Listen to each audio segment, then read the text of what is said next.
So hello friends, अपन ये GK GS की अपन mock series देख रहे हैं। विनर सीरीज के अंदर आपका स्वागत है। तो आज की वीडियो अपन में जो है मॉक 2 को देखेंगे। थोड़ी मेरी तबीयत खराब चल रही थी इसलिए मैं बना नहीं पाया, पर आज से अपन इसको कंटिन्यू करेंगे। तो देखते फिर question number 1। Consider the following. एक सेकेंड, हाँ, civil disobedience movement in India, Gandhi ji impact. ठीक है, तो सबसे पहले सिविल डिसोबीडियंस मूवमेंट को ही देखेंगे यहाँ पर। तो जो सिविल डिसोबीडियंस मूवमेंट था ये स्टार्ट होता है अपना कहाँ से, साबरमती से दांडी तक चलता है। ये अपना स्टार्ट होता है 1930 में।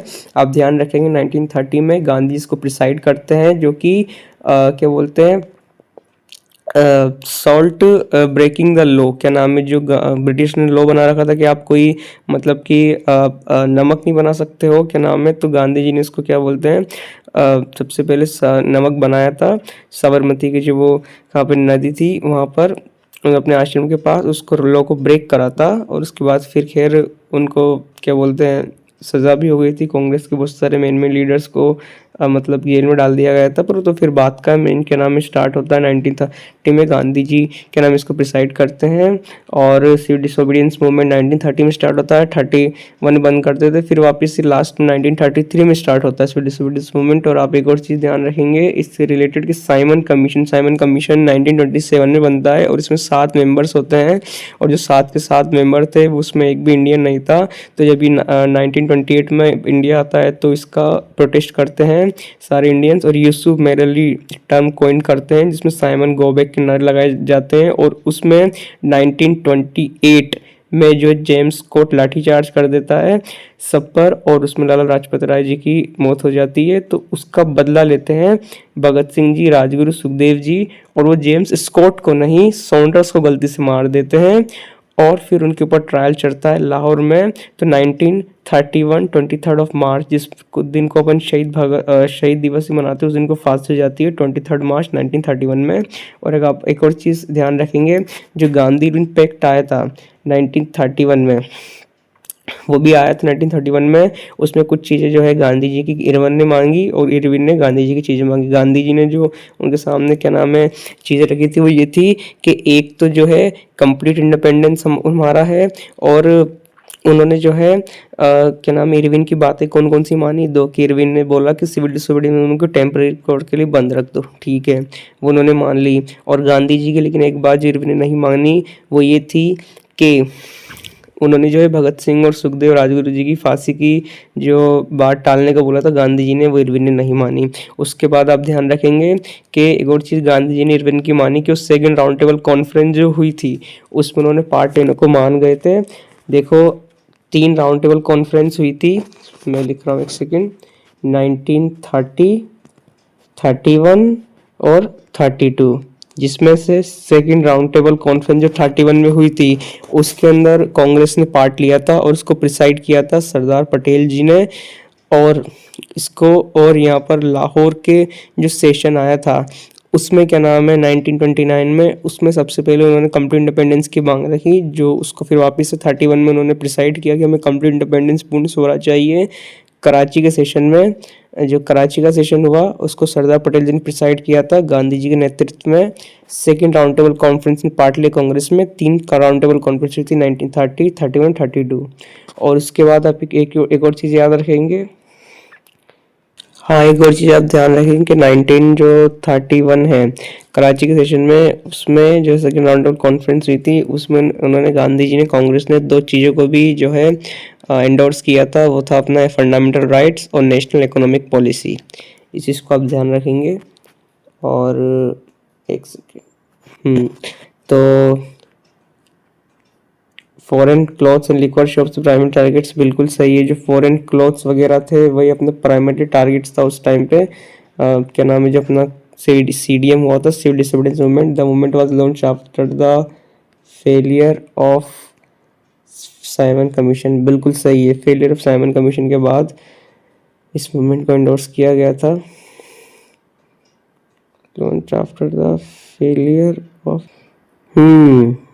एक सेकंड, इसमें गलती है, तीसरा वाला गलत होगा। तीसरा वाला गलत इसलिए होगा क्योंकि जो अपना CDM है वो लॉन्च हो गया था पहले जो अपना क्या नाम है CDM लॉन्च हो गया था, पहले साइमन कमीशन की रिपोर्ट बाद में आई थी 19, ये तो क्या है 28 में आया था, और अपना CDM तो 30 में स्टार्ट हो गया था, क्योंकि उनको फांसी भी 1931 में होती है। और उसके बाद जो है हाँ, तो रिपोर्ट तो जो बाद में आती है, जबकि अपना CDM पहले लॉन्च हो गया था जब उनको फांसी दी जाने वाली थी उससे पहले ही, तो इसलिए ये वाला गलत होगा। तो अपना बी भी नहीं होगा, सी भी नहीं होगा, डी भी नहीं होगा, अपना 1 और 2 ओनली हो जाएगा। ठीक ठीक है, तो फिर नेक्स्ट क्वेश्चन को देखते हैं। Evaporation causes cooling because particle absorb latent heat, बिल्कुल सही है, क्योंकि इवापोरेशन कूलिंग कॉजेस करता है जब उसके पार्टिकल्स लेटेंट हीट, का मतलब क्या होता है, लेटेंट मतलब कि उष्म यानी छुपी हुई जो नाम है गर्मी जो अपन को हीट मिलती है उसको लेटेंट हीट बोलते हैं। Latent heat of vaporisation for water is higher than that of alcohol, बिल्कुल सही है। इसका मतलब है इस सेंटेंस का कि अपन को लेटेंट हीट क्या नाम है, जब अपन को वाटर को वेपराइज करने के लिए ज़्यादा लगती है अल्कोहल कंपैरिजन में। मतलब इसका मतलब क्या हुआ कि जो अल्कोहल होता है उसको कम हीट में ही वो जो है वाटर वेपर में कन्वर्ट हो जाता है, कम हीट देने पर ही वो वेपराइज हो जाता है, जबकि वाटर को अल्कोहल कंपैरिजन में ज़्यादा हीट, ऑब्वियसली अल्कोहल्स के पार्टिकल्स जल्दी क्या नाम है इवापोरेट हो जाते हैं, और वाटर को टम क्या नाम है टाइम लगता है। इसको आप ऐसे आराम से समझ सकते हो कि अल्कोहल थोड़ा सा क्या नाम उसकी विस्कोसिटी ज़्यादा होती है कहीं ना कहीं, और वाटर की कम होती है, तो इस वजह से भी उसके पार्टिकल जो है क्या नाम है जल्दी वेपराइज हो जाते हैं, इवापोरेट हो जाते हैं। सॉरी, वेपराइज नहीं, हाँ वेपराइज बोल सकते हो उसको, इवापोरेट ज़्यादा अच्छा लगेगा। तो बिल्कुल सही है, boiling occurs throughout the bulk, boiling क्या एक बल्क फिनोमिना है। आप देखते होंगे जब भी आप बॉईल वगैरह करते हो वाटर वगैरह को या मिल्क वगैरह को, तो उसमें कैसे मतलब बबल्स एक तरह का वो बहुत मतलब बहुत हाई सरफेस एरिया में निकलने लग जाते हैं, तो वो एक बल्क फिनोमिना है। वाइल इवापोरेशन सरफेस, इवापोरेशन जो होता है बिल्कुल सरफेस से वेपर्स निकलती है, तो बिल्कुल सही है। इसके बाद एक और चीज़ आप ध्यान रखेंगे कि अपना जो इवापोरेशन है वो उसके लिए क्या होगा, सरफेस एरिया ज़्यादा होगा तो इवापोरेशन बढ़ जाएगा, टेम्परेचर ज़्यादा होगा तो इवापोरेशन बढ़ जाएगा, और अगर ह्यूमिडिटी ज़्यादा हुई तो इवापोरेशन घट जाएगा। अगर ह्यूमिडिटी ज़्यादा हुई तो इवापोरेशन घट जाएगा, टेम्परेचर ज़्यादा हुआ तो इवापोरेशन बढ़ जाएगा, सरफेस एरिया ज़्यादा हुआ तो इवापोरेशन बढ़ जाएगा, और अगर विंड भी ज़्यादा हुई तो भी इवापोरेशन बढ़ जाएगा। विंड ज़्यादा हुई, सरफेस एरिया ज़्यादा हुआ, टेम्परेचर ज़्यादा हुआ, इवापोरेशन बढ़ेगा, और अगर ह्यूमिडिटी ज़्यादा हुई तो इवापोरेशन घट जाएगा। इस चीज़ का आप ध्यान रखेंगे, ठीक है। और साथ ही में तो इसका जो है बिल्कुल तीनों सही होंगे, इसमें ये भी सही होगा, ये भी सही होगा, तो इसका ऑल ऑफ द अबव ये आप मार्क कर देंगे, डी वाला ऑल ऑफ द अबव, ठीक है। और ठीक है, नेक्स्ट क्वेश्चन को देखते हैं।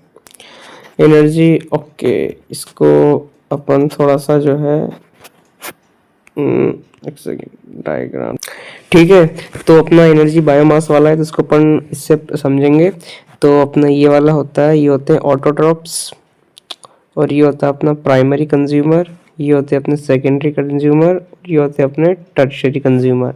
तो दरअसल होता क्या है, एनर्जी का फ्लो ऐसे होता है जिसमें हर लेवल में 10% एनर्जी जो होती है ना वो कंज्यूम कर ली जाती है। तो नीचे सबसे पहले होते हैं ऑटोट्रॉप्स, यानी कि अपने जो होंगे प्राइमरी कंज्यूमर, उसके ऊपर मतलब ग्रीन प्लांट्स हो जाएंगे, उनके ऊपर होंगे हर्बीवोरस, इसमें होंगे अपने हर्बीवोरस, ठीक है। और इनमें अपने आ जाएंगे इनको प्राइमरी कंज्यूमर, सेकेंडरी कंज्यूमर और टर्शियरी कंज्यूमर, ठीक है। और हर लेवल में एनर्जी का लॉस होता है, ठीक है। और इसमें ट्रॉफिक लेवल्स में इसमें अपनी फूड चेन बनती है। और एक और चीज़ आप ध्यान रखेंगे, ये जो पिरामिड है ये क्या नाम है लैंड के लिए, मतलब लैंड में जो फूड चेन फूड वेब बनती है उसके लिए हमेशा इन्वर्टेड कभी नहीं होगा, हमेशा वन यूनिडायरेक्शनल होगा। लेकिन जो अपना समुद्र का होता है, तो समुद्र का क्या होता है मैं आपको बताऊं, वो आपका जो है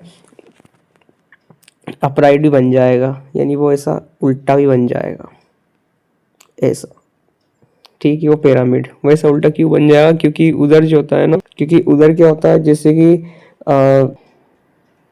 क्योंकि समुद्र में क्या होता है सबसे पहले जैसे ग्रास वगैरह होती है ना, उधर होते हैं फाइटोप्लैंक्टन, उनको खाते हैं जू प्लांटन, उनको खाती है छोटी मछलियाँ, उनको खाती है बड़ी मछलियाँ। तो उनकी वजह से क्या होता है उनका ना जो बायोमास जो होता है ना वो बहुत कम होता है, ठीक है। तो उसकी वजह से वो जो उनका पिरामिड अपराइट यानी उल्टा बन जाता है, पर अपना जो होता है ना वो हमेशा सीधा बनता है, क्योंकि अपने में ऐसा तो है नहीं, क्या बोलते हैं, क्योंकि उनके में ऐसा है बड़ी मछलियाँ जो है ना वो क्या नाम है फाइटोप्लैंक्टन को नहीं खाती है, पर अपने यहाँ ऐसा नहीं, अपने ऐसा है जैसे स्नेक है, तो वो स्नेक जो है ना वो फ्रॉग को भी खा सकता है, वो खरगोश को भी खा सकता है, और वो कीड़े मकोड़ों को भी खा लेता है, ठीक है। पर है ना, तो ऐसा है फूड वेब में, जैसे कि फूड वेब में आप देखते होंगे, जैसे मान लो फ्रॉग है तो फ्रॉग को सांप भी खा लेगा, उसको तो मेंढक भी खा लेगा।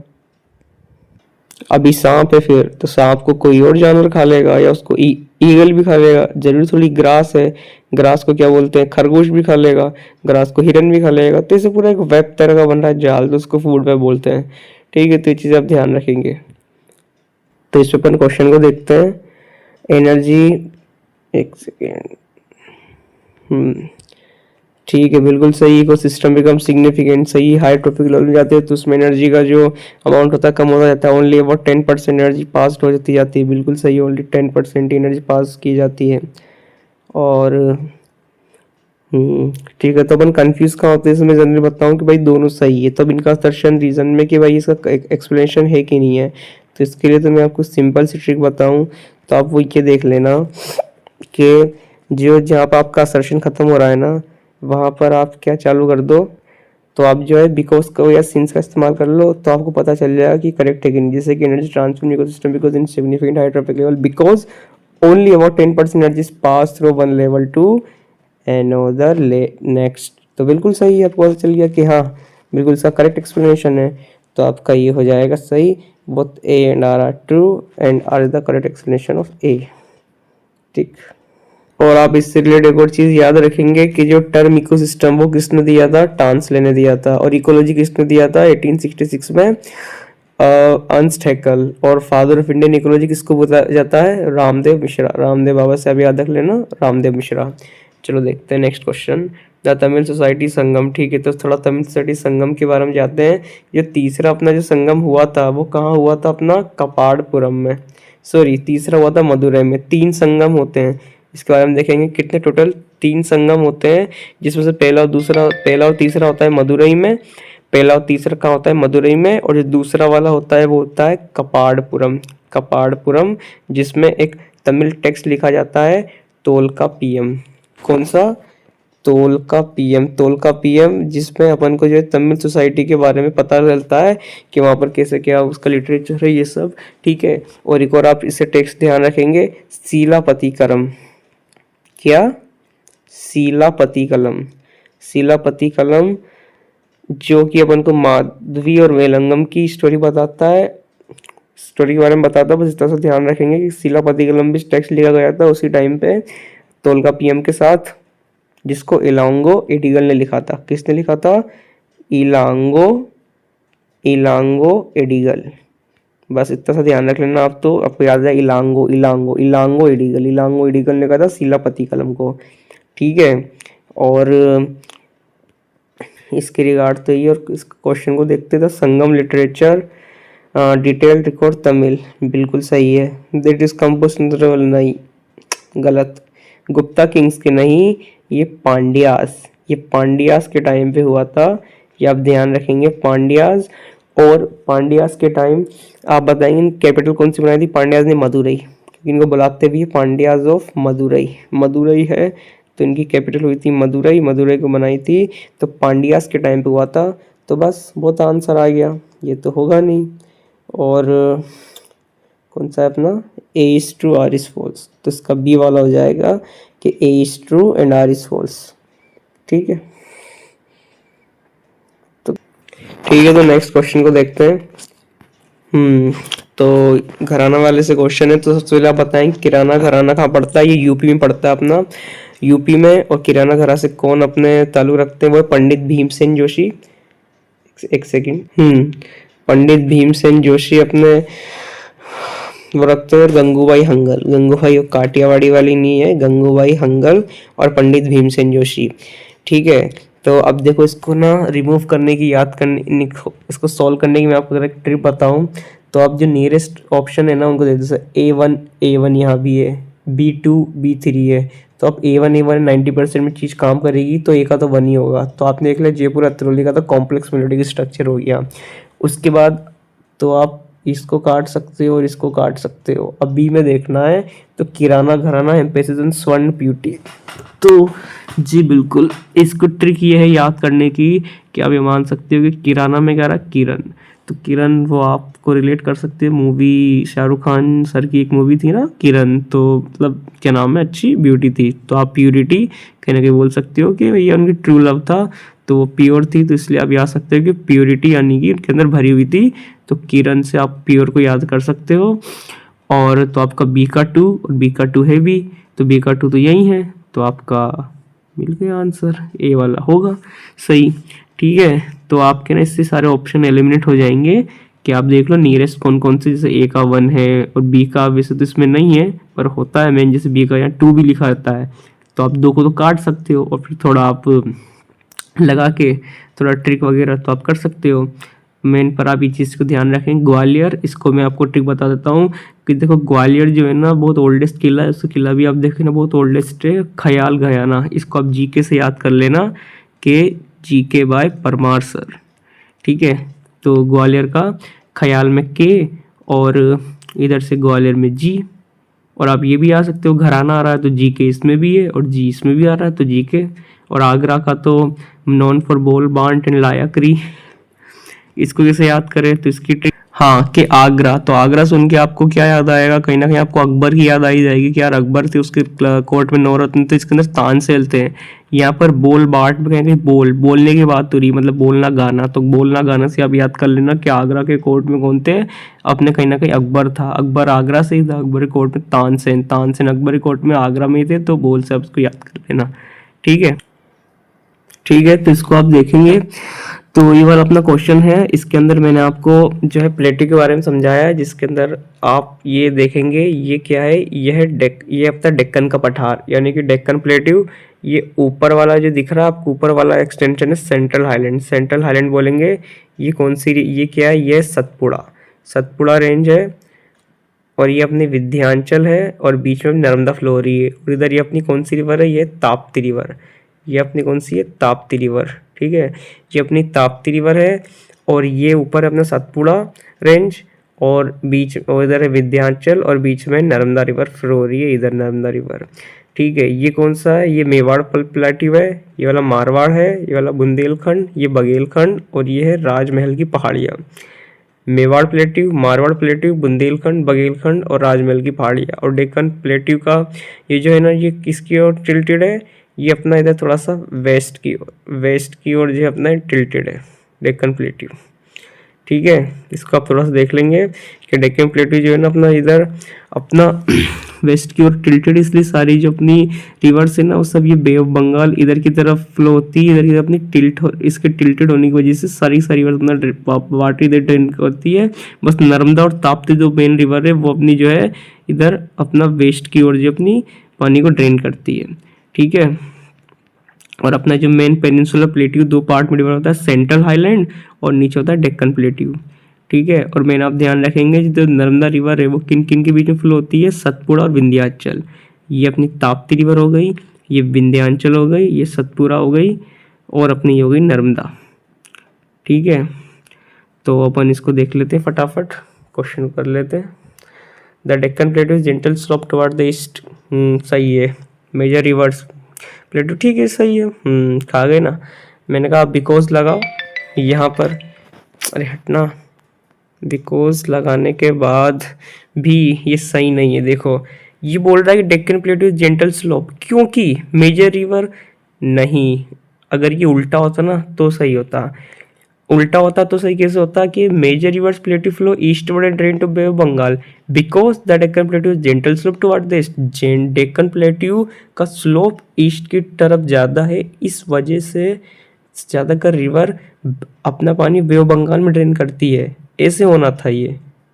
जबकि इसका कोई ऐसा रीज़न नहीं है कि सारी रिवर मतलब बे ऑफ बंगाल में जा रही इसलिए उसका स्लोप टिल्ट है। अरे भाई वो तो पहले से टिल्ट है, रिवर अपना पानी ड्रेन करे या ना करे उससे क्या मतलब है डेक्कन प्लेट्यू को। वो तो जो है जब बना था, जब कॉन्टिनेंटल ड्रिफ्ट थ्योरी आई थी, जब पेंजिया पेंथलासा में टूटा, वो तो तब से बना हुआ है। है कि नहीं। तो इस वजह से ये अपना गलत होगा, तो इसका आंसर जो हो जाएगा अपना वो हो जाएगा बी, कि दोनों सही तो हैं लेकिन but R is the not the correct explanation of A. ठीक है, तो ऐसे आपको थोड़ा देखना है, थोड़ा सा ऐसे क्या क्वेश्चन कभी कभार आ जाते हैं थोड़े से, ये थोड़ा सा इसको हाई लेवल का मैं मानूंगा, क्योंकि देखो दोनों सही तो आपने पकड़ लिया, पर आप इसे कैच करना थोड़ा मुश्किल है कि यार डेक्कन प्लेट्यू आप सोचोगे जल्दी में जेंटल स्लो पे, पर नहीं, ऐसा नहीं, थोड़ा देखना है कि भैया आप तो इतनी चीज़ ध्यान रखना, डेक्कन प्लेट्यू तो बहुत पहले बन गया, बहुत पहले बन गया, वेस्टर्न घाट ईस्टर्न घाट सब, रिवर्स तो उसके बाद फ्लो हुई ना, हिमालय जब बना हुआ, जब वो 33C से टकराने के बाद अपना गोंडवाना वाला पार्ट इंडिया इधर हुआ, तब जाके हिमालयस बने, तो फिर कहीं ना कहीं वही चीज़ आ जाएगी, आप याद करोगे कि हाँ भाई रिवर्स तो बाद में फ्लो होगी, पहले तो अपना प्लेट तो पहले से बना है, उसका टिल्टेड तो पहले से है, वो बहुत पहले से।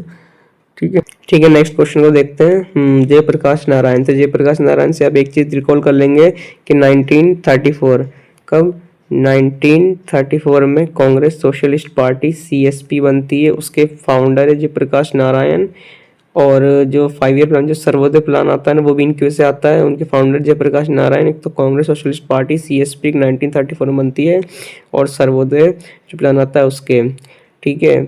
और 1936 में एक किसान सभा, किसान सभा पार्टी बनती है, उसका आप ध्यान रखें 1936 में बनती है महा किसान सभा, ठीक है। और the man who new infinity, देखो उसको याद करने की ट्रिक इन्फिनिटी से आप याद कर लेना, इन्फिनिटी वॉर, इन्फिनिटी वॉर में कौन था, थेनोस के अपोजिट में कौन थे, आयरन मैन ने हराया था, तो आयरन मैन से आप याद, उसका रियल नेम क्या है, आयरन मैन का प्ले करता है क्रिकेटर रॉबर्ट डाउनी जूनियर, तो Robert Downey junior, infinity war, ठीक है। प्रिजन डायरी जयप्रकाश नारायण, नारायण भगवान का नाम आ रहा है, तो नारायण भगवान के अवतार कौन थे, कृष्ण भगवान, उनके फादर वगैरह प्रिजन में रहते ना कंस की में, तो प्रिजन डायरी। और a foreign policy for India के गुजराल, तो फॉरेन पॉलिसी तो आप इसे याद रख लेना कि फॉरेन पॉलिसी वगैरह कौन सी अपनी सबसे पहले अपने जब इंडिपेंडेंस होंगे तो किनके टाइम पे आई होंगी, महात्मा गांधी जवाहरलाल नेहरू के टाइम पे, उनकी कांग्रेस की गवर्नमेंट के टाइम पे, तो कहीं ना कहीं आप याद रख लें गांधी जी के जी से गुजराल सॉरी क्या नाम है ये के गुजराल, इसको याद रख लेना। बाकी मेन तो फिर इतने मैंने आपको बता ही दिए इंपॉर्टेंट, ठीक। चलो नेक्स्ट क्वेश्चन देखते हैं, और DPSP वाले आ गया मेरा फेवरेट क्वेश्चन, DPSP। इसको चलो DPSP को अपन देखते हैं। सबसे पहले आप देखेंगे DPSP को अपन ने कहाँ से लिया है, आयरलैंड के कॉन्स्टिट्यूशन से लिया है अपन ने DPSP अपन को किस तरह के राइट देती है, एक तरह के अफर्मेटिव राइट्स हैं जो कि सोशल पॉलिटिकल इकोनॉमिक के नाम में डेमोक्रेसी को निर्धारित करते हैं, और डॉक्टर BR अम्बेडकर जी ने इनके बारे में बताया था कि they are seek to welfare the state of the nation, मतलब अपने जो स्टेट है, ये आर्टिकल 12 में लिखा है और 36 में भी है, ध्यान रखेंगे 12 और 36, ऐसे याद करना कि 12 का ही मल्टीपल है 36, तो उसमें है कि they seek to have a good welfare state और नेशन, ठीक है। तो स्टेट और नेशन के वेलफेयर की बात करते हैं, पॉजिटिव राइट से कहीं ना कहीं पॉजिटिव ये चालू होते हैं अपने कहाँ से, 36 से, और जाते हैं ये 51 तक, और पार्ट 3 में आते हैं। आयरलैंड के कॉन्स्टिट्यूशन को बोरो किया है, 36 से स्टार्ट होते हैं 51 तक चलते हैं, और पार्ट 3 में आते हैं ये DPSP directive principle state policy. इनको अगर जरा देखते हैं नेक्स्ट पेज पे जरा अच्छे से पूरों को, तो ठीक है। तो अपन आर्टिकल्स को देखते हैं, ठीक है। तो आर्टिकल्स को देखते हैं फटाफट। तो 36 में क्या है, 36 में स्टेट को एडवाइस दी गई है कि अपन को ये करना है, सब करना है। 37 में वही है, 38 में free legal aid to poor वगैरह सब का है, और 39 में भी अपना AB में वही है, फ्री लीगल एड टू देनी है अपन को, जो पब्लिक एक्सेप्टेंस का ध्यान रखना है। मेन अपने चालू होते हैं 40 से, और इनसे क्वेश्चन आते हैं। 40 में क्या है, सबसे पहले ट्रिक से याद करेंगे अपन, एक सेकेंड, कि अपन ने क्या करा, पंचायत का जो गठन कर दिया, पंचायत बना दी 40 में। 41 में क्या किया अपन ने, उसको राइट टू वर्क दिया, एजुकेशन दी, प्रोवाइड करी, मतलब पंचायत में उनको काम वगैरह दिया। 42 में क्या किया, काम वगैरह कर रहे, मैटरनिटी रिलीफ वगैरह का ध्यान रखे, काम वगैरह कर रहे, उनको जो कंडीशन सही हो, उनको क्या नाम है, कोई प्रॉब्लम ना है, मैटरनिटी रिलीफ दी जाए वर्किंग वुमेन्स को, ठीक है। 43 में क्या है, उसके बाद चेक करा कि काम तो कर रहे हैं, पैसा से मिल रहा है, पर क्या उनको जो पैसा मिल रहा है क्या उनके खर्चे पूरे हो पा रहे हैं कि नहीं है, ये सब चेक करना पड़ रहा अपने 43 में। क्या वो मतलब उनकी रोज़ की जो चीज़ें है वो भी निकाल पा रहे नहीं निकाल पा रहे। 43 44 क्या बोलता है, uniform civil code, uniform civil code सबके लिए डिस्क्रिमिनेशन नहीं करेगा। 45 क्या, इसके लास्ट में क्या रहा 5, तो 5 से याद कर लेना, जो 5 से 6 साल के बच्चे हैं तो उनको चेक करेंगे, जो 6 साल से नीचे के बच्चे हैं उनको तैयार करेंगे स्कूल वगैरह जाने के लिए, स्कूल वगैरह जाने के लिए प्रमोट करेंगे, उनके हेल्थ वगैरह का ध्यान रखेंगे। 46 आप स्कूल वगैरह जाएंगे तो छोटे बच्चों में क्या कुछ डिस्क्रिमिनेशन ना हो जाए। तो ST SC वाले जो बच्चे हैं तो उससे आप ध्यान रखना, ST SC के लिए राइट दिए गए हैं, उनके साथ कोई डिस्क्रिमिनेशन ना हो, उनको सेव करने के लिए अपन जो है ध्यान रखेंगे 46 में ST SC को। 47 में गया लास्ट में 7 से थाला फॉरिजन MS धोनी सर, कितनी अच्छी बॉडी बॉडी इस एज में भी आके। तो आप न्यूट्रिशन का ध्यान रख लेंगे इससे ट्रिक से कि 47 अपन जो बच्चे थे ना स्कूल में उनके न्यूट्रिशन का ध्यान रखेंगे कि उनको न्यूट्रिशन वगैरह स्कूल में मिले, खाना वगैरह अच्छे से मिले। 48 तो इसको आप ध्यान रख लेंगे। अब उनको खाना वाना पिला के अपन ने अच्छे से कर दिया, बढ़िया बड़े हो गए। तो इस क्या करेंगे, उनसे अपन को इन्वायरमेंट वगैरह को प्रोटेक्ट कराएंगे, ये काम करवाएंगे इन्वायरमेंट वगैरह का, अपने को कल्चरल हेरिटेज को प्रोटेक्ट करो। 49 में वही है कि अपने जो कल्चरल मोन्यूमेंट्स है। 48 में क्या, इन्वायरमेंट, एनिमल हस्बेंड्री, इन सबको प्रमोट करो, एग्रीकल्चर वगैरह प्रमोट करो। और 49 में क्या है, अपने जो कल्चर हेरिटेज फोर्ट वगैरह इनको प्रमोट करो, इनको प्रोटेक्ट करो। और 50 में क्या है, 50 में जुडिशरी को स्टेट एग्जीक्यूटिव से अलग रखता है। 50 जुडिशरी को स्टेट एग्जीक्यूटिव से अलग रखता है, ठीक है। और आर्टिकल 51 में क्या है, 51 में आप ऐसे याद रख लेना, इम्पीचमेंट में क्या रहा, आई, सॉरी इम्पीचमेंट नहीं, इंटरनेशनल पीस और सिक्योरिटी की बात करता है अपना आर्टिकल 51 के, जिसके अंदर अपने 51 रुपये का प्रसाद चढ़ा के यज्ञ हवन वगैरह कर रहे हैं कि वे शांति वगैरह बनी रहे। तो इंटरनेशनल पीस और सिक्योरिटी की बात करता है आर्टिकल 51, ठीक है। तो मैंने आपको याद करा दी 36 से 51, इसको आप स्टोरी के माध्यम से अच्छे से रिकॉल कर लेना, ठीक है। DPSP।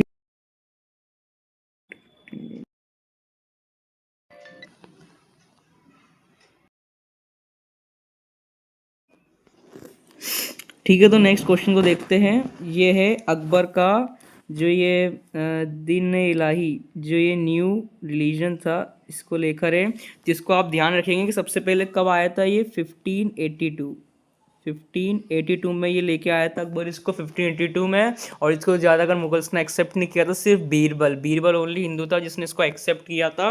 1582 में इसको लेके आया था, ये चीज़ आप ध्यान रखेंगे। और इसके रिगार्डिंग और चीज़ क्या है, it was adopted by the large number of Mughal. चलो क्वेश्चन बाद में देखते हैं, पहले को सिस्टम देखते हैं अपन। अकबर जो लेके आया था 1571 में, वो लेके आया था मनसबदारी का सिस्टम। जो मनसबदारी का सिस्टम क्या होता था, एक एडमिनिस्ट्रेशन होता था जिसमें क्या होती थी, ऐसा होता था कि आपकी रैंक दी जाती थी, क्या नाम है, किस बेसिस पे कि आपके पास कितने घुड़सवार, कितने कैवेलरी, कितने हॉर्सेस, कितने हाथी, आपकी आर्मी में कितनी ट्रेन कर रखी, उन सब के बेसिस पे आपको जो है मनसब दिए जाते थे। और ये कहाँ से कहाँ तक रहती थी, ये मनसब रहती थी, ये आपकी चलती थी 10 से लेकर 7,000, 10 से लेकर 7,000, ठीक है। तो 10 से लेकर 7,000 तक रहती थी। बाकी औरंगज़ेब के टाइम पे 10,000 तक भी गई है। और अकबर के में सबसे हाइस्ट मनसबदारी राजा मान सिंह की थी, 7,000 तक वही थे। और 1571 लेके आते, ध्यान रखेंगे। और अकबर क्या बोलते हैं, एक और चीज़ के ये 50 एक और चीज़ है कि अकबर की जो बायोग्राफी, उसका क्या नाम है, उसका नाम है अकबरनामा। जो किसने लिखी थी, वो लिखी थी अबू फजल और क्या बोलते हैं, फैजी ने, जो कि अकबर के नवरत्नों में से एक थे। उसके भी 3 पार्ट थे, जिसमें से पहला पार्ट था, उसमें अकबर के एंसेस्टर्स के बारे में लिखा गया था, कि अकबर के एंसेस्टर्स के बारे में, बाबर वगैरह उनके बारे में।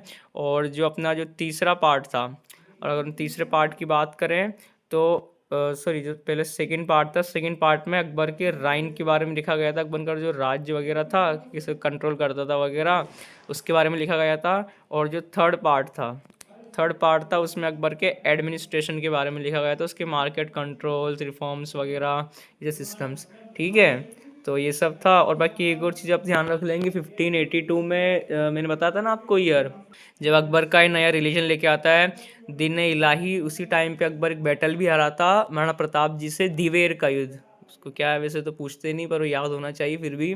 1582 में, जिसमें अकबर क्या नाम है, दिवेर का युद्ध क्या नाम है, हारा था महाराणा प्रताप जी से। और 1576 का युद्ध आप ध्यान रखेंगे, बैटल ऑफ हल्दी घाटी, वही पूछ लिया जाता है। क्या नाम है, जो अकबर और महाराणा प्रताप जी के बीच में हुआ था, ठीक है। जो भी एक डिसाइसिव बैटल हुआ था, जिसमें अकबर की फोर्सेस को लीड करा था राजा मान सिंह ने, ठीक है, ये आप ध्यान रखेंगे। और महाराणा प्रताप जी के साथ थे उनके असिस्टेंट जनरल हकीम खान सूर, ठीक है। और तो इसको देखते क्या, it was adopted by the large number of Mughals, नहीं भाई गलत, लार्ज नंबर मुगल्स ने अडॉप्ट नहीं किया था। और इट रिजेक्टेड सेक्युलरिज्म। आप तो देखो पेला काटो, जिसे आपने पेला काटा, लो भैया ये कटे, तो आपका क्या नाम है, वैसे ही क्या नाम है 2 and 3 आंसर हो गया, है कि नहीं आसान, बहुत बहुत आसान है। तो it rejected secularism and promoted ethical, बिल्कुल सही था कि जो सेक्टरिज्म मतलब वही जो सेक्युलर वाली भावना क्या नाम है उसको क्या नाम है हटा के और क्या नाम है एक एथिकल कंडक्ट, अब नाम में जब अकबर दिन ने लाई आ रहा है तो ऑब्वियसली उनको ही प्रमोट करेगा। और the religion was based on secular universal, हाँ यूनिवर्सल पीस वगैरह की बात करता था अकबर। हालांकि वो बात अलग थी कि 1568 में उसने 30,000 लोगों को क्या नाम है असासिनेट कराया था, वो भी नॉर्मल सिविलियंस, सोच सकते हो आप नॉर्मल सिविलियंस 30,000 लोगों को। कहाँ पर उसने चित्तौड़ के जो फोर्ट को उसने कैप्चर किया था 1568 में। लेकिन कोई बात नहीं, पीस की बात कर रहा है तो अपन क्या बोल सकते हैं। ठीक है, तो ये सब था और इसके रिगार्डिंग और तो ज़्यादा कुछ बात है नहीं। बाकी आया एक चीज़ आप ये ध्यान रखेंगे कि मनसबदारी में जब जहांगीर के टाइम पे 1605 में आया था विलियम हॉकिंस, जो उस जहांगीर ने भी उसको क्या मनसब की बोला था कि तू मनसब ले ले मेरे से ऐसा वैसा। तो ये पूछ लिया जाता है कौन आया था, विलियम हॉकिंस किसके टाइम पे आया था, जहांगीर के टाइम पे 1605 में। ठीक है, ठीक है, तो फिर नेक्स्ट क्वेश्चन को करते हैं। कहाँ गया, इनर्शिया न्यूटन, चलो न्यूटन के लॉस को देख लेते हैं। तो न्यूटन का फर्स्ट लॉ क्या बोलता है, न्यूटन का फर्स्ट लॉ बोलता है कि मतलब कि क्या नाम है अगर कोई बॉडी जैसे क्या नाम है स्टेट ऑफ रेस्ट में है तो वह रेस्ट में ही रहेगी क्या नाम है जब तक उस पर कोई एक्सटर्नल फोर्स ना अप्लाइड किया जाए, और अगर कोई बॉडी मोशन में है तो मोशन में चलती रहेगी जब तक उस पर कोई एक्सटर्नल फोर्स अप्लाइड ना किया जाए। जैसे कि इसका एग्जाम्पल हो गया कि मान लो मैं अभी बैठा हुआ हूँ तो मैं बैठा ही रहूँगा, अपना काम करता रहूँगा जब तक कोई आके मेरे को बाहर से कोई धक्का ना दे दे, कोई मेरे को पुश ना कर दे भाई उठ उठ। और जैसे मान लो कोई भाग रहा है तो कहीं ना कहीं यार वो भागता ही रहेगा जब तक कोई दूसरा जन आगे दूसरी बॉडी आके उसको क्या नाम है धक्का नहीं देते बैठने के लिए, भाई तू चुपचाप बैठ जा। समझ रहे हो आप मेरी बात। तो ये आपका क्या नाम है फर्स्ट लॉ ऑफ मोशन हो गया न्यूटन का। ये क्या बोलता है, और ये भी बोलता है कि फर्स्ट लॉ ऑफ मोशन किस बेस है, इनर्शिया, कि हर बॉडी का इनर्शिया क्या होता है, जो स्टेट होती है क्या नाम है क्या उन्हें अपोज करने की। मान लो कोई मैं बैठा हुआ, कोई मेरे को जगा रहा है कि अरे यार उठ उठ उठ, पर मैं अपोज कर रहा हूँ, अरे नहीं नहीं नहीं उठूंगा नहीं उठूंगा, तो मैं क्या कर रहा हूँ अपना इनर्शिया यूज़ कर रहा हूँ। और इनर्शिया क्या होता है, ये जो है ना इनर्शिया ये डायरेक्टली प्रोपोर्शनल होता है मास के, मतलब जिसका मास ज़्यादा हो भी, इसलिए सिंपल सी बात है मान लो अगर मेरा मास वगैरह ज़्यादा है तो भाई मेरा इनर्शिया भी ज़्यादा होगा, मैं अपोज भी ज़्यादा करूँगा अच्छे से। और अगर मेरा इनर्शिया कम है, मेरा मास कम है, तो भाई क्या नाम है थोड़ी कम एनर्जी रहेगी, तो मैं कम क्या नाम है कैपेसिटी से अपोज कर पाऊँगा। ठीक है, तो ये अपना, और इनर्शिया भी दो टाइप का होता है, एक तो इनर्शिया होता है रेस्ट, एक इनर्शिया होता है मोशन। इनर्शिया ऑफ रेस्ट क्या होता है कि अगर मैं भाग रहा हूँ भागते भागते अब मैं बैठ गया तो इनर्शिया ऑफ रेस्ट हो गया। इनर्शिया मोशन में बैठा हुआ हूँ और अब मैं क्या नाम भागना चालू कर दिया तो मैं इनर्शिया मोशन में आ गया। और न्यूटन का सेकंड लॉ क्या बोलता है, देखो न्यूटन का सेकंड लॉ क्या बोलता है कि जो फोर्स होता है ना वो जो है ना वो डायरेक्टली प्रोपोर्शनल होता है D P upon D T. अब देखो ये डी पी डी टी क्या है, तो ये डी पी का मतलब है क्या बोलते हैं अपना मोमेंटम में चेंज, और डी टी का मतलब है टाइम। यार रुको यार समझ नहीं पाओगे तुम अच्छे से, इसको हटाओ डी पी हटाओ, तुम तो नॉर्मल से कर लो मास इनटू एक्सेलरेशन। ठीक है, नॉर्मल से कर लो। तो क्या बोलता है कि force is directly proportional to the mass into acceleration. क्या नाम एक्सेलरेशन क्या होता है, v2 माइनस v1, यानी final velocity minus initial velocity upon time, ये होता है अपना एक्सेलरेशन। ठीक है, ध्यान रखेंगे। और यही अपना क्या नाम है कंजर्वेशन ऑफ लीनियर मोमेंटम में बेस्ड होता है। कैसे, मैं आपको समझाता हूँ। अभी अपन क्या लिख रहे हैं, ये एक्सेलरेशन, एक्सेलरेशन की जगह अपन क्या लिख सकते हैं यहाँ पर v2 माइनस v1। ठीक, और ये क्या हो गया अपना, ये m हो गया। ठीक है, और क्या मैं इस v2 माइनस वी को, आप अगर ध्यान से रखो, इसको मैं ऐसे लिख सकता हूँ, चेंज को अपन ट्राइंगल शो करते हैं, चेंज इनटू वेलोसिटी, और इसको मैं क्या लिख सकता हूँ, मास था बगल में, और ये m और v क्या होता है अपना मोमेंटम होता है। मोमेंटम होता है ना, मोमेंटम आपने पढ़ा होगा ये, एक सेकेंड, ये p equals to M V, mass into velocity, तो वही तो आ गया ये, तो यहाँ मैं p लिख सकता हूँ। ठीक है, तो मेरा यहाँ से क्या आ गया, ये p आ गया, और अपोन में क्या चल रहा था, टाइम चल रहा था। ठीक है, तो यही हो गया ना, ये क्या हो गया मोमेंटम, ये हो गया टाइम, तो इसको बोलते हैं rate of change of linear momentum. तो फोर्स कहीं ना कहीं इसके डायरेक्टली प्रोपोर्शनल होता है। ठीक है, तो बिल्कुल सही है, क्या नाम है the rate of change of momentum. और एक्शन एंड रिएक्शन, और न्यूटन का थर्ड लॉ क्या बोलता है, there is an equal and opposite reaction, to every action there is an equal and opposite reaction, मतलब कि इसका एग्जांपल समझा तो जैसे रॉकेट प्रपोर्शन, जब रॉकेट का नाम ही ऊपर जाता है हवा में तो नीचे की तरफ भी फोर्स लगाता है, क्या नाम उसका, जो वो फ्यूल निकलता है। और जब अपन स्विमिंग करते हैं तो जब अपन पानी को आगे की तरफ पुश करते हैं तो पानी भी अपन को पीछे की तरफ पुश करता है, ठीक है। और अपन जब बोट चलाते हैं तो बोट में जब अपन पानी को उससे पुश करते हैं तो वो पानी अपन को क्या नाम है उतनी स्पीड से उतनी रेट से पुश करता है। तो ये भी अपने न्यूटन के थर्ड लॉ के एग्जांपल है कि to every action there is an equal and opposite reaction. पर ये गलत होगा भैया, क्या नाम है, ये सेम बॉडी में कैसे लगेगा। जैसे आप मान लो आप किसी ने धक्का मारा तो जिसने धक्का मारा वो आप पे एक्शन कर रहा है और आप पे रिएक्शन हुआ, तो क्या दोनों की सेम बॉडी थोड़ी है। तो ये नहीं, ये गलत होगा। तो बस तीसरा गलत, तो तीसरा गलत, तो इसको काटो, पहला दूसरा अपने आप सही हो गया और सही है भी। देखो न्यूटन सेकंड लॉ जो है रेट ऑफ चेंज और inertia the resistance to change in motion. ठीक है, ठीक है, तो नेक्स्ट क्वेश्चन को देखते हैं। कहाँ गया, ये रहा इलास्टिक इन इलास्टिक वाला, इसको थोड़ा सा देखते हैं। इकोनॉमिक्स से क्वेश्चन है, इलास्टिसिटी क्या होती है। तो दरअसल ये क्या बोलता है, ये अपने को एक सेकेंड क्या नाम है प्राइस और डिमांड के बीच में कर्व देता है। तो दरअसल क्या होता है परफेक्टली इलास्टिक का क्या होता है कि दरअसल आपने मान लो डिमांड में थोड़ा सा चेंज करा और प्राइस अच्छी खासी बढ़ गई, या प्राइस में थोड़ा सा चेंज करा और डिमांड अच्छी खासी बढ़ गई, तो भैया ये हो जाएगा perfectly elastic. Perfectly in elastic का मतलब है कि आप प्राइस में कितना भी चेंज कर रहे हो पर डिमांड बढ़ी नहीं रही है, या डिमांड में कितना भी चेंज कर दिया पर उसकी जो है प्राइस बढ़ी नहीं रही है, तो ये जाएगा परफेक्टली इन इलास्टिक। और रिलेटिवली इलास्टिक का मतलब ये होता है कि वही डिमांड या प्राइस में से क्या नाम है थोड़ा सा चेंज करा तो बहुत ज़्यादा बढ़ गई। परफेक्टली इलास्टिक में क्या होता है कि एक फिक्स्ड अमाउंट तक बढ़ती है, ठीक है, पता होता है अपन क्या नाम है इतने ज़्यादा प्रोपोर्शन में नहीं बढ़ती। जैसे मान लो आपने एक क्या नाम है डिमांड, जैसे मान लो आपने एक डिमांड बढ़ाई तो उससे वो हो गई 10, ठीक है, तो परफेक्टली इलास्टिक हो गई। पर इधर से रिलेटिवली में क्या होता है कि आपने क्या नाम है इधर तो बढ़ाई एक और इधर हो गई 50, समझ रहे हो, तो रिलेटिव में हो जाएगा। और यूनिट का मतलब है कि आपने मान लो यूनिट इलास्टिक का मतलब है कि आपने इधर 5 बढ़ाई डिमांड तो उसकी प्राइस भी 5 के हिसाब से, रेशियो बता रहा हूँ, ये नंबर मत समझना, इतनी बढ़ गई। मतलब यूनिट इलास्टिक में क्या होता है डिमांड और प्राइस कहीं ना कहीं डायरेक्टली प्रोपोर्शनल होते हैं, कि जितनी आपने डिमांड में चेंज किया उतना ही प्राइस में चेंज आ गया, डायरेक्टली प्रोपोर्शनल। रिलेटिवली मैंने आपको बता दिया थोड़ा सा बढ़ाने पर बहुत ज़्यादा बढ़ गई। परफेक्टली में थोड़ा बढ़ाया तो एक अच्छे खासे फिक्स्ड अमाउंट तक बढ़ी। और परफेक्टली इनलास्टिक का मतलब है कि प्राइस या डिमांड कितनी भी बढ़ा दो, प्राइस कितनी भी बढ़ा दी पर डिमांड में कोई असर नहीं हो रहा, या डिमांड कितनी बढ़ा दी पर प्राइस में कोई असर नहीं हो रहा, ठीक है। तो ये देखते हैं, बिल्कुल सही है, जो परफेक्टली इलास्टिक होता है उसका हॉरिजॉन्टल होता है, ठीक है, डिमांड कर्व। और परफेक्टली इन इलास्टिक का इंसुलिन फॉर डायबिटिक्स, बिल्कुल सही है। अरे इसको ऐसे याद रख लेना, डायबिटिक्स से आप बीमारी याद सकते हो कि भैया जो मेडिसिन होती है क्या नाम है डायबिटिक्स की भी, तो यार अब ऐसा थोड़े मान लो अपनी इंडिया में भैया सर्वे निकला कि भाई साहब 1 लाख लोगों को क्या नाम है 1 साल में सफ़र करते हैं डायबिटिक्स से। अब भाई उन्होंने डॉक्टर वगैरह ने चेंज करा कि क्या नाम बोलते हैं, कुछ क्या बोलते हैं सॉरी, उनकी डायबिटिक्स के पेशेंट्स कम हो गए, अब सिर्फ क्या नाम है 1,000 लोग, तो ऐसा तो होगा नहीं कि उसकी मेडिसिन सस्ती हो जाएगी, वो तो उतनी रहेगी ना। या अगर मान लो मेडिसिन महंगी भी हो गई मान लो, तो भी क्या है जितने पेशेंट है भाई वो तो खरीदेंगे ऑब्वियसली, उनको ऐसा थोड़ी कि यार क्या नाम है महंगी है तो ये करें, उनको तो खरीदना ही पड़ेगा। तो ये सब समझ लो।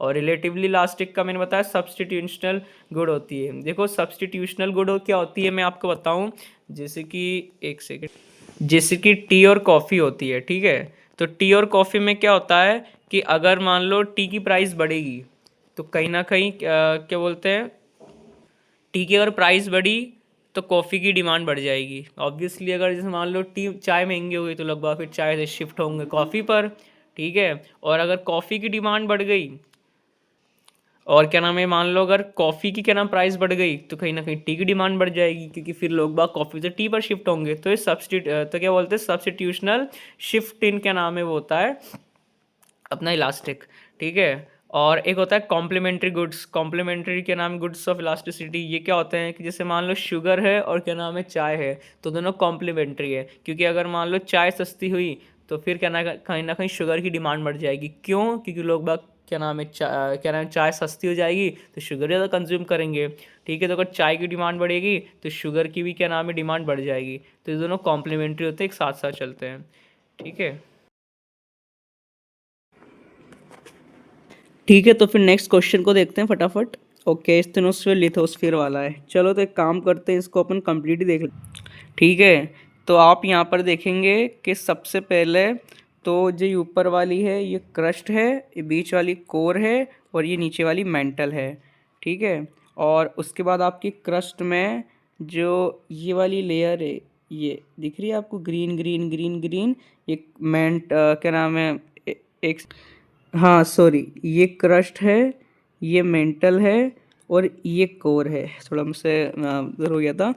तो उसके बाद आप देखेंगे ये जो आपको रेड रेड पार्ट दिख रहा है इधर, ये मेंटल के ऊपर वाला पार्ट, ये जो पार्ट है इसको बोलते हैं अपन लिथोस्फियर, ठीक है। इसको क्या बोलते हैं अपन, इसको बोलते हैं अपन लिथोस्फियर,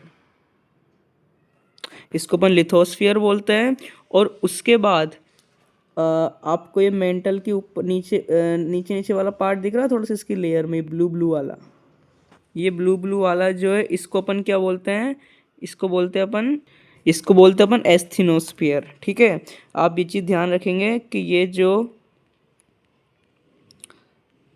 ये जो ब्लू वाला पार्ट है जो मेंटल के जस्ट नीचे वाला है, बिल्कुल एकदम ये वाला आप मान लेना, उसको बोलते हैं एस्थीनोस्फियर, जो कि जाता है कहाँ तक, 400 किलोमीटर तक, 400 किलोमीटर तक जाता है, ठीक है। और लिथोस्फियर कहाँ तक जाता है, लिथोस्फियर जाता है 200 किलोमीटर तक, 200 किलोमीटर तक लिथोस्फियर जाएगा। और क्रस्ट कहाँ तक जाएगी, वो जाएगी अपनी 100 किलोमीटर तक, ठीक है।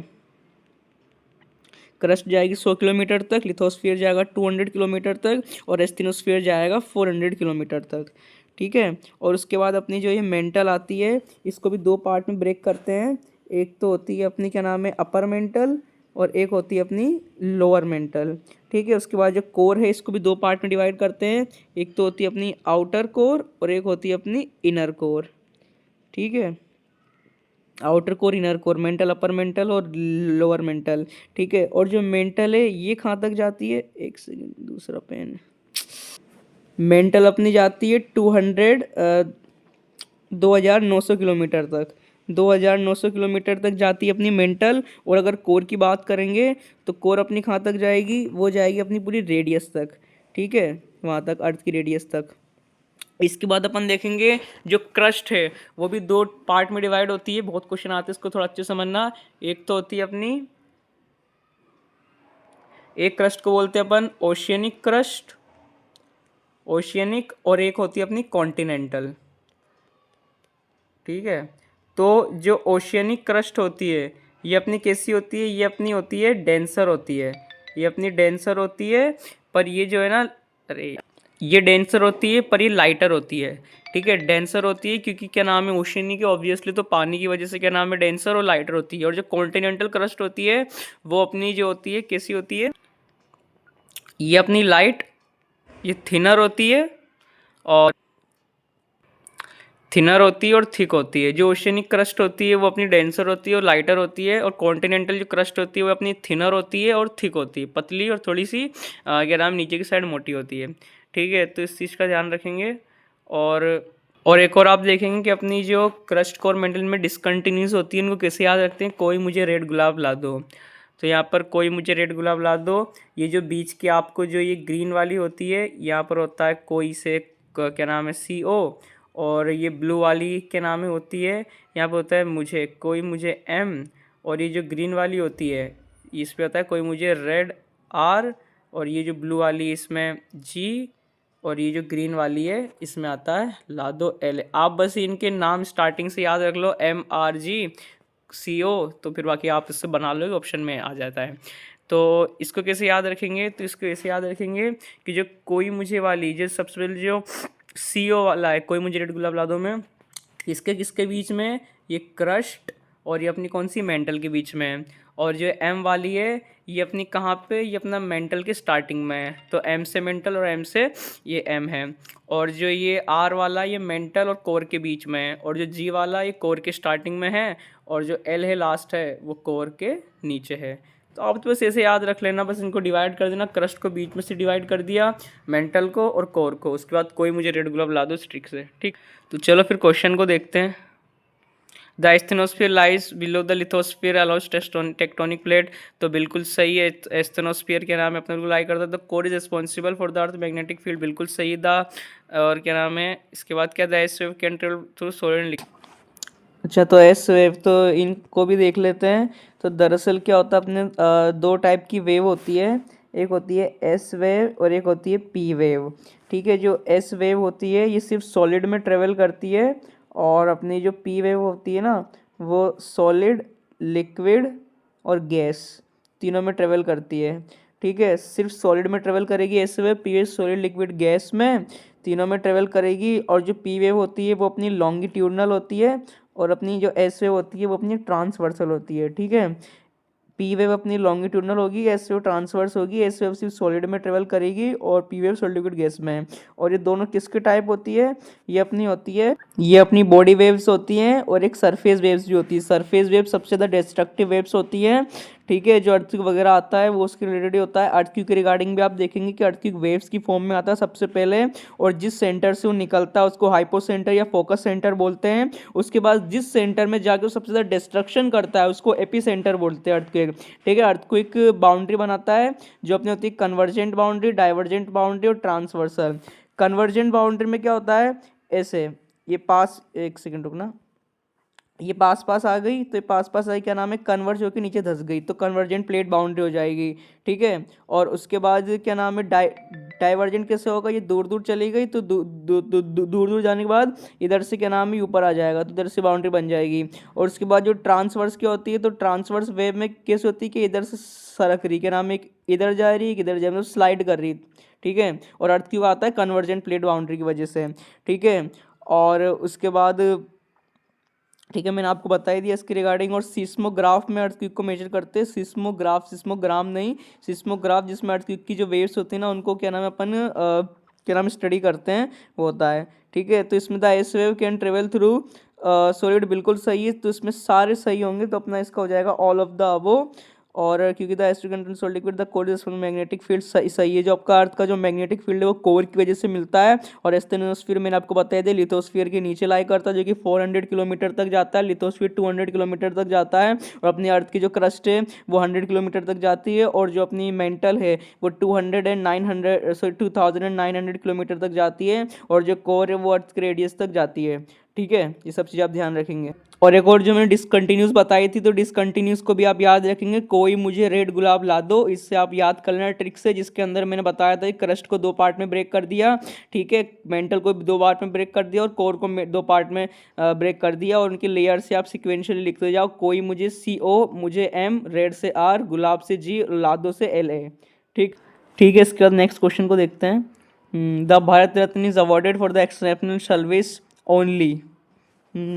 जैसा कि मैंने आपसे बोला था, दिख गया ना ओनली एक्सट्रीम कीवर्ड, जब भी ओनली, एवरी, ऑल, नन ऐसे एक्सट्रीम कीवर्ड आपको दिखे, आपको पट से उसको गलत मारना है। क्यों? क्योंकि ऐसे एक्सट्रीम कीवर्ड वाले सही नहीं होते। तो गलत हो गया ये, आपको देखने की ज़रूरत भी नहीं है, पहला गलत हुआ, जैसे आपका फर्स्ट गलत हुआ, तो एक सेकेंड, हाँ आपका ये आ गया,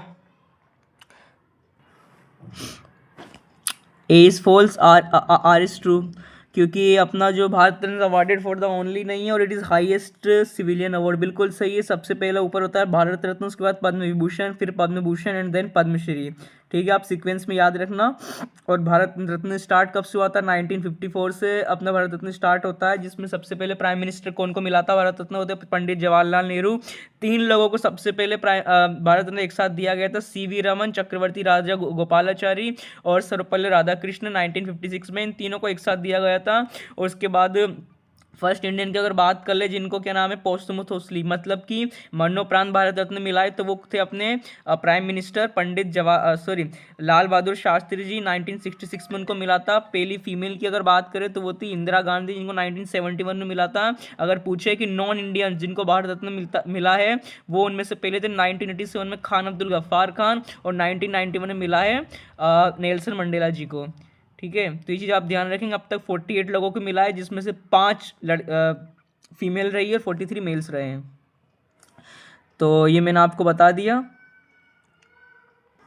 और उसके बाद अपन देखते हैं हरप्पन्स वाला। ठीक है, तो हरप्पन्स वाला इसमें इरिगेशन के लिए पहले आप मुझे बताएंगे कहाँ पर अपन को जो जाइंट लार्ज रिजर्वियर मिला है, वो कहाँ मिला है अपन को, वो मिला है अपन को ढोलावीरा में। ढोलावीरा कहाँ पड़ता है? अपना गुजरात में। गुजरात में पड़ता है अपना ढोलावीरा, मिला है जाइंट वाटर रिजर्वियर। और एक और चीज़ ध्यान रखें कि ढोलावीरा फेमस क्यों है, क्योंकि इसमें अपन को 3 टाइप की सिटीज़ मिलती है। 3 टाइप की सिटीज़ कैसे मिलती है कि अपन ने पढ़ा था कि जो भी सिटीज़ डिवाइडेड कि जो भी सिटीज़ वगैरह डिवाइडेड थी अपनी मोहेंजो या हड़प्पन में, वो सब 2 पार्ट में डिवाइड थी। एक तो होता था अपर टाउन जिसमें क्या होता था सीटाडेल या एक्रोपोलिस जिसको बोलते हैं अपर टाउन, और उसके नीचे रहते थे थोड़ा नीचे इस साइड जो है नॉर्मल लोग यानी जो कॉमन पीपल मान सकते हैं। तो बस ये 2 पार्ट में डिवाइड था। पर जो ढोलावीरा है वो अकेला अपना ऐसा है जो अपना 3 पार्ट में डिवाइड था।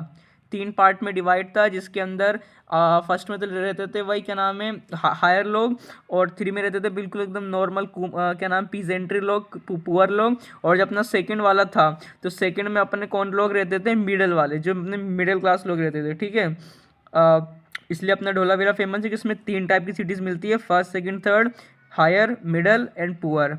ठीक है, बाकी सब में अपन को जो है क्या बोलते हैं 2 टाइप की मिलता है।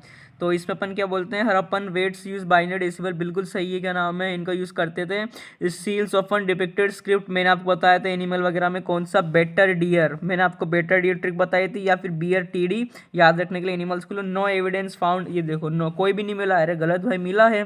ठीक है, क्योंकि अपन को जो है और भी इनको भी हटा दें तो अपन को काली बंगान और क्या नाम राखी गढ़ी, काली बंगान और राखी गढ़ी में भी अपन का नाम इरिगेशन साइट मिली, इसको आप ध्यान रखेंगे। और कहाँ पड़ता है काली बंगान और राखी गढ़ी? राजस्थान में पड़ता है। ठीक है, और ढोलावीरा कहाँ पड़ता है? वो अपने गुजरात में पड़ता है। ढोलावीरा कहाँ? गुजरात। काली बंगान और राखी गढ़ी अपनी राजस्थान में पड़ती है। ठीक है, और आप एक और चीज़ मुझे बताएंगे कि ये जो अपने इराक सिविलाइजेशन वाले थे, मेसोपोटामिया वाले, वो इनको क्या बुलाते थे? ये हड़प्पन वालों को या मोहनजोदड़ो वालों को मेलुहा, मेलुहा बुलाते थे। चीज़ ध्यान रखेंगे, बार बार एग्जाम में आता है इसलिए इसको तो बिल्कुल, कि जो इराक यानी मेसोपोटामिया वाले थे वो इन हड़प्पन्स को या इंडस वैली सिविलाइजेशन वालों को मेलुहा बुलाते थे। ठीक है, ये चीज़ आप ध्यान रखेंगे। और ये जली हुई ईंटों का यूज़ करते थे, क्या नाम है, और इनका जो ड्रेनेज सिस्टम प्रॉपर था, प्रॉपर एकदम सीमेंट की ईंटों का यूज़ करते थे। बिल्कुल आप ये भी ध्यान रखेंगे। और इनको बहुत सारी हमें ग्रेनरी भी मिली है, फूड ग्रेनरी इनके रिलेटेड, तो काफ़ी मतलब अच्छी सिविलाइजेशन थी, इसलिए इनको ब्रॉन्ज एज की सबसे बड़ी सिविलाइजेशन माना जाता है। ठीक है, नेक्स्ट क्वेश्चन को देखते हैं। ठीक है, ये अपना बिल से रिलेटेड है या बिल पेंडिंग, इसको थोड़ा अच्छे से डॉक्यूमेंट में हाँ, तो सबसे पहले अपन पढ़ेंगे कि अपनी जो क्या नाम है पार्लियामेंट के बारे में थोड़ा सा देख लेते हैं। आर्टिकल आप याद रखेंगे 79 8, अरे यार एक सेकंड, आर्टिकल 79, 80 और 81। आर्टिकल 79 में अपनी पार्लियामेंट, आर्टिकल 80 में अपनी राज्यसभा और 81 में अपनी लोकसभा। ठीक है, इसको आप ट्रिक से याद करना। सरला, एस संसद यानी पार्लियामेंट, आर से राज्यसभा, ल और ला से अपनी लोकसभा। ठीक है, सरला 79, 80, 81। उसके बाद अपन मनी बिल के बारे में देखते हैं। तो मनी बिल कौन से में? मनी बिल के लिए अपना यूज़ करते हैं क्या नाम है, एक तो आर्टिकल 109 और एक होता है अपना आर्टिकल 1110 सेकेंड 1110। 109 में उसका प्रोसीजर लिखा हुआ है मनी बिल का, और 1110 में उसकी इंट्रोडक्शन या उसकी डेफिनेशन लिखी हुई है। और मनी बिल के लिए जब अपन जॉइंट सीटिंग कराते हैं तो जॉइंट सीटिंग कौन से आर्टिकल में? वो अपना 108 आर्टिकल में कौन कराता है जॉइंट सीटिंग? लोकसभा राज्यसभा की प्रेसिडेंट कराता है। ठीक है, और यहाँ पर आप ध्यान रखेंगे कि जैसे अपनी पार्लियामेंट होती है ना, पार्लियामेंट में क्या होता है? अपर हाउस, क्या नाम है, अपर हाउस, लोअर हाउस और क्या नाम अपना प्रेसिडेंट। तो अपर हाउस बोलते हैं राज्यसभा, लोअर हाउस को लोकसभा और अपना प्रेसिडेंट होता है। उसी तरह अपना स्टेट में भी होता है। स्टेट में भी क्या होती है? अपनी लेजिस्लेटिव काउंसिल, लेजिस्लेटिव असेंबली और अपना गवर्नर। लेजिस्लेटिव असेंबली आप इसको रिलेट कर सकते हो लोकसभा की तरह, और लेजिस्लेटिव काउंसिल को आप राज्यसभा की तरह। कभी भी लेजिस्लेटिव काउंसिल भंग नहीं हो सकती, जिस तरह कभी राज्यसभा भंग नहीं हो सकता, डिसॉल्व नहीं हो सकता, सॉरी एक सेकेंड, राज्यसभा कभी भी भंग या डिसॉल्व कभी भी नहीं हो सकता। पर यहाँ पर थोड़ा सा ट्विस्ट है कि लेजिस्लेटिव काउंसिल जो होती है ना, ये भंग नहीं हो सकती पर डिसॉल्व हो सकती है। अगर किन किन केसेस में? अगर स्टेट ने अपील कर दी कि भैया पहला तो पार्लियामेंट कर सकती है, ठीक है, बिल को पास करा के स्पेशल मेजोरिटी क्या होती है? 2/3+1, 2/3 या 2/3। ठीक है, सिंपल मेजोरिटी क्या होती है? Divided by 2+1। ठीक है, स्पेशल मेजोरिटी 2/3। अगर स्पेशल मेजोरिटी से बिल पास हो गया ठीक है, या फिर स्टेट्स ने दे दिया, 2 से ज़्यादा स्टेट्स ने क्या नाम है पार्लियामेंट को बोल दिया कि आप जो है हमें नहीं चाहिए, इसको भंग कर दो, तो लेजिस्लेटिव काउंसिल भंग हो सकती है। बाकी ये नॉर्मल केसेस में कभी नहीं होती। लेजिस्लेटिव काउंसिल ऊपर होती है, लेजिस्लेटिव असेंबली नीचे होती है और गवर्नर होता है, ठीक है, इनके साथ। और एक चीज़ ध्यान रखेंगे, इनके आर्टिकल देख लेंगे आपके, लेजिस्लेटिव असेंबली है वो आर्टिकल 171 में है, और लेजिस्लेटिव काउंसिल और लेजिस्लेटिव जो असेंबली वो आर्टिकल 170 में है। 170 में लेजिस्लेटिव असेंबली और 171 में लेजिस्लेटिव काउंसिल, ठीक है। और आप और गवर्नर का भी देख लेंगे आप लगे याद कि 153। कुछ मत करो, गवर्नमेंट को रिलेट कर दो प्रेसिडेंट से, लेजिस्लेटिव असेंबली को लोकसभा से, और लेजिस्लेटिव काउंसिल को राज्यसभा से। आपने क्या नाम है प्रेसिडेंट के आर्टिकल देखे थे 52, बस उसमें आप 89 ऐड करते हुए चले जाओ। कितने 52 में 89 ऐड करते चले जाओ, आपको क्या नाम है क्या नाम है अपने गवर्नर के भी आर्टिकल सारे याद हो जाएंगे। प्रेसिडेंट के आर्टिकल को याद कराने की मैंने आपको ट्रिक बताई थी कि प्रेम ट्रैकिंग पर चलना है, tracking so come on time, ठीक है। तो यहाँ पर आप ध्यान रखेंगे, हाँ, तो यहाँ पर आप प्रेसिडेंट जो कि आर्टिकल 52 में है, उसके बाद आर्टिकल 53, ठीक है, जिसके अंदर आर्टिकल ये अपना क्या नाम है 52 में अपना क्या नाम है प्रेसिडेंट होगा, आर्टिकल ये 53 है, इसमें क्या है अपना क्या नाम है एग्जीक्यूटिव पावर की बात करता है, और आर्टिकल अपना जो 54 है वो अपना क्या नाम है इलेक्शन की बात करता है, और आर्टिकल 55 अपना मैनर की बात करता है, और आर्टिकल 56 अपना क्या टर्म की बात करता है, 57 जो है री इलेक्शन की बात करता है, और अपना जो एक 58 अपना क्या नाम है क्वालिफिकेशन की बात करता है, क्वालिफिकेशंस एलिजिबिलिटीज़, और 59 है, एक सेकंड, जो आर्टिकल 59 है वो बात करता है अपना क्या बोलते हैं कंडीशंस, हाँ कंडीशंस की बात करता है, और आर्टिकल अपना जो 60 है वो आता है अपना ओथ और अफर्मेशन, ओथ और अफर्मेशन की बात करता है प्रेसिडेंट के लिए, और उसके बाद अपना जो आर्टिकल 61 है वो इम्पीचमेंट की बात करता है प्रेसिडेंट के लिए, इम्पीचमेंट, ठीक है।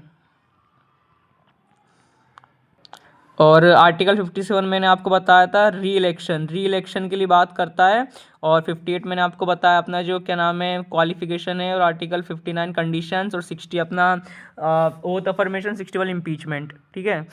इसके बाद आप एक और चीज़ ध्यान रखोगे कि जो बिल कौन कौन से बिल है जो सिर्फ राज्यसभा में लाए जा सकते हैं, वो आता है अपना मनी बिल, ठीक है। मनी बिल इकलौता ऐसा बिल है जो सिर्फ राज्यसभा में लाया जा सकता है, लोकसभा उसको क्या कर सकता सॉरी जो लोकसभा में लाया जा सकता है, राज्यसभा उसमें क्या कर सकता है सिर्फ 14 दिन तक उसको होल्ड कर सकता है, उसके बाद कुछ नहीं, अगर उसके बाद उसने कुछ नहीं किया तो उसको मान लिया जाएगा कि प्रेसिडेंट के पास पहुंच चुका है बिल, ठीक है। और प्रेसिडेंट भी क्या कर सकता है, प्रेसिडेंट के पास भी 3 तरह के वीटो होते हैं, पॉकेट वीटो, सस्पेंसिव वीटो, और अपना क्या नाम है एब्सोल्यूट वीटो। एब्सोल्यूट वीटो में क्या करता है प्रेसिडेंट बिल्कुल मना कर सकता है, वापस मना कर दिया। सस्पेंसिव वीटो में क्या वापस भेज दिया, और पॉकेट वीटो में क्यों कुछ बता ही नहीं रहा, क्या नाम है आगे पास नहीं कर रहा, अपनी जेब में रखे भेजा है, टाइम बहुत लंबे टाइम तक उसने अपनी जेब में रख रखा है।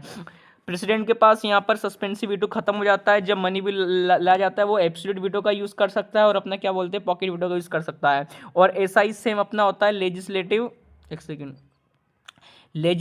लेजिस्लेटिव क्या नाम है असेंबली में भी, कि जब भी मनी बिल लाया जाता है तो लेजिस्लेटिव काउंसिल के पास कोई पावर नहीं होती, क्या नाम है हमेशा लेजिस्लेटिव असेंबली के पास ज़्यादा होती है। अगर कोई बिल बन गया लेजिस्लेटिव असेंबली में तो लेजिस्लेटिव काउंसिल उसको सिर्फ 14 दिन तक होल्ड कर सकता है, वरना अपने आप मान लिया जाएगा। और अगर कोई बिल मान लो कहाँ पर बना है, अपना लेजिस्लेटिव काउंसिल में बना है और असेंबली के पास आया है, और अगर असेंबली ने उसको मना कर दिया तो बिल वहीं मर जाएगा, कुछ भी नहीं होगा। और अगर कोई बिल लेजिस्लेटिव असेंबली से काउंसिल के पास गया है तो सिर्फ 14 दिन तक उसको होल्ड कर सकते हो और कुछ भी नहीं, ठीक है। तो यहाँ पर ऑर्डिनरी बिल में भी क्या नाम है लेजिस्लेटिव असेंबली के पास ज़्यादा पावर है काउंसिल से। तो आप सोच सकते हो जब ऑर्डिनरी बिल में है तो भैया फिर अपना मनी बिल में तो क्या ही होगा, मनी बिल के पास तो कुछ भी नहीं, काउंसिल के पास पावर, सीधी पावर लेजिस्लेटिव असेंबली के पास है, वो सब कर सकता है। और बनाएगा कौन, क्या नाम है कौन क्या नाम है बताएगा कि भाई कौन सा बिल मनी बिल है नहीं है कि नहीं, वो करेगा अपना speaker of legislative assembly, speaker legislative assembly का स्टार्ट करेगा।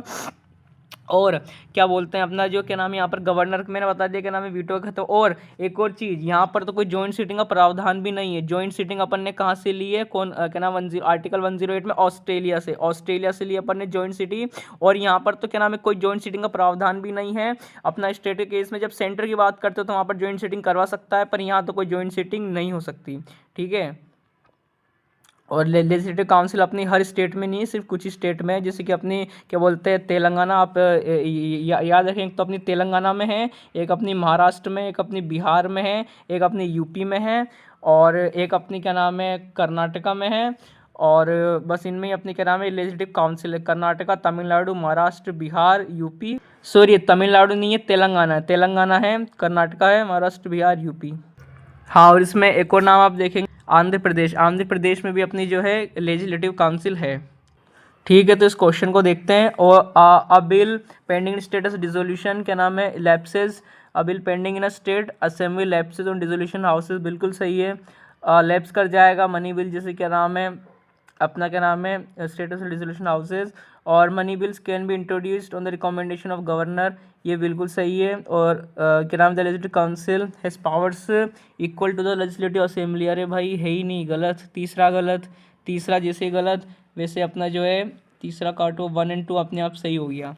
ठीक है, 1 और 2 अपने आप सही हो गया कि money bills can be introduce only recommendation governor, अब बिल्स क्या नाम है state assembly lapse and dissolution, बिल्कुल डिसोल्यूशन मैंने आपको बताया हाउस इसका कभी नहीं होगा, सिर्फ राज्यसभा तो ऐसे परमानेंट हाउस कुछ भी नहीं होगा, पर लेजिस्लेटिव काउंसिल को डिसॉल्व किया जा सकता है। ठीक है, स्पेशल मेजोरिटी से अगर कोई बिल पास हो गया उससे 2/3।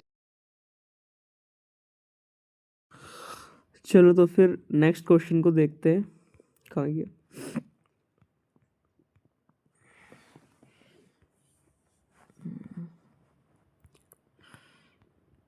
हाँ ये रहा।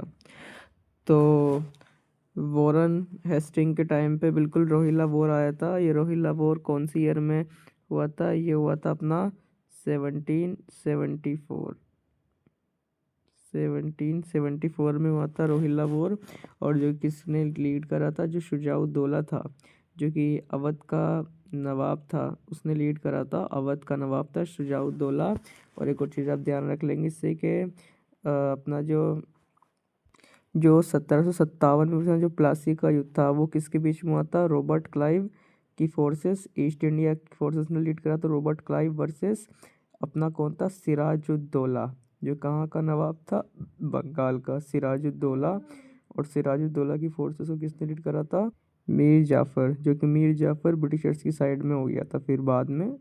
ठीक है, तो उसकी वजह से वो हार गया था। और उसके बाद 1764 में अपना बक्सर का युद्ध होता है, जिसमें ब्रिटिश फोर्सेस को लीड करता है हेक्टर मुनरो। और रॉबर्ट क्लाइव उस टाइम गवर्नर बन गया था ब्रिटिशर्स का। ठीक है, और अपनी साइड किसकी फोर्सेस थी? शाह आलम टू, शुजाउद्दौला और अपना क्या बोलते हैं मीर कासिम। ठीक है, शाह आलम टू क्या था उस टाइम? अपना जो दिल्ली सल्तनत था उसका रूलर था, तो वो था शुजाउद्दौला था।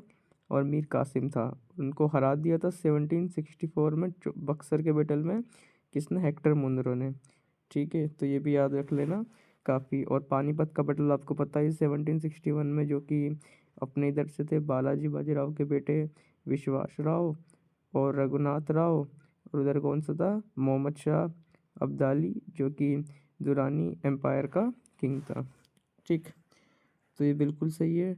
और डॉग टाइम ऑफ लैप्स बिल्कुल सही है। ये कौन सी ईयर में आया था? ये 18, एक सेकेंड, अरे ये 1848 में आया था अपना, और लॉर्ड कैनिंग के टाइम पे ही। और ये जो डॉक्ट्राइन ऑफ लैप्स था ना, ये अल्टीमेटली रीज़न बना था ये 1857 की रिवोल्ट का, जो कि मैंने आपको बता ही दिया था। और लॉर्ड माउंटबेटन के टाइम पे अपना इंडियन इंडिपेंडेंस हुआ था। बिल्कुल सही है ये भी। ठीक है, ठीक है, नेक्स्ट क्वेश्चन को देखते हैं। तो यहाँ पर अपन प्रियम्बल को देखेंगे। तो प्रियम्बल में अपन को बहुत सारी चीज़ याद आनी चाहिए, जैसे कि प्रियम्बल को अपना क्या बोलते हैं आईडी कार्ड किसने बोला था? एन ए पालकीवाला जी ने। और इसको पॉलिटिकल हॉरोस्कोप किसने बोला था? केन मुंशी ने। ठीक है, और प्रियम्बल को अपन ने कहाँ से लिया है? अमेरिका कॉन्स्टिट्यूशन से लिया है। एक सेकेंड, अमेरिका कॉन्स्टिट्यूशन से लिया है अपन ने। और इसमें अपन ने 1946 अमेंडमेंट से 1976 में 3 वर्ड्स को जोड़ा था। 3 वर्ड्स वो कौन कौन से थे आप ध्यान रखेंगे? इंटीग्रिटी, सोशलिस्ट और सेक्युलर। इंटीग्रिटी, सोशलिस्ट और सेक्युलर, 100 वर्ड नहीं है। ठीक है, ध्यान रखिए, इंटीग्रिटी, सोशलिस्ट और सेक्युलर 3 वर्ड को जोड़ा था 46 अमेंडमेंट 1976 में। ठीक है, और उसके बाद इसको देखते हैं कि द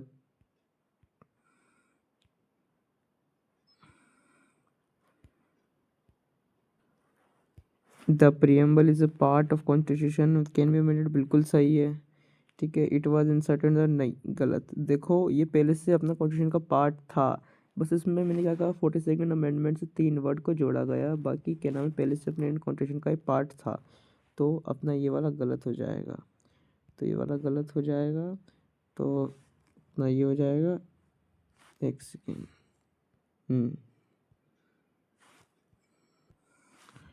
तो अपना इसका सी वाला हो जाएगा, as to R is force. और एक चीज़ आप और ध्यान रखेंगे कि ये प्रियम्बल का अपना जो प्रीफेस है इसमें क्या क्या दिखता है अपन को। एक तो ये बात करता है सोर्स की, कि क्या सोर्स है, सोर्स कहाँ से लिया है। एक ये बात करता है अपना ऑब्जेक्टिव्स, ऑब्जेक्टिव्स क्या क्या हैं।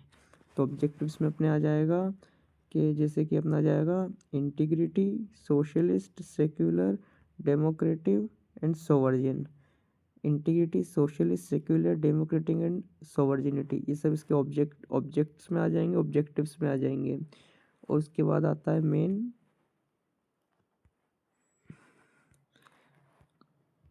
नेचर। तो भैया नेचर में क्या आ जाएगा, तो नेचर में अपनी आ जाएगी इक्वलिटी, लिबर्टी, फ्रेटर्निटी और जस्टिस, ये चीज़ें आ जाएंगी। ठीक है। तो ये नेचर में आ जाएंगी इक्वलिटी, लिबर्टी, फ्रेटर्निटी और जस्टिस। और ऑब्जेक्टिव्स में आ जाएंगे इंटीग्रिटी, सोशलिस्ट, सेक्युलर, डेमोक्रेटिक और सोवर्जियन। ठीक है। ठीक है, नेक्स्ट क्वेश्चन को देखते हो कि जीडीपी जीएनपी वाला क्वेश्चन आ गया। तो सबसे पहले आप एक चीज़ देखेंगे कि अगर मुझे एक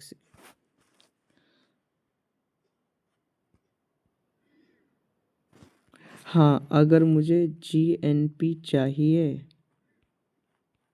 जीडीपी से, तो मैं क्या करूँगा, सीधा अपनी जीडीपी में जो है एनएफआईए को जोड़ दूंगा। ये एनएफआईए क्या होते हैं, एनएफआईए मतलब कि net net factor income, net factor income.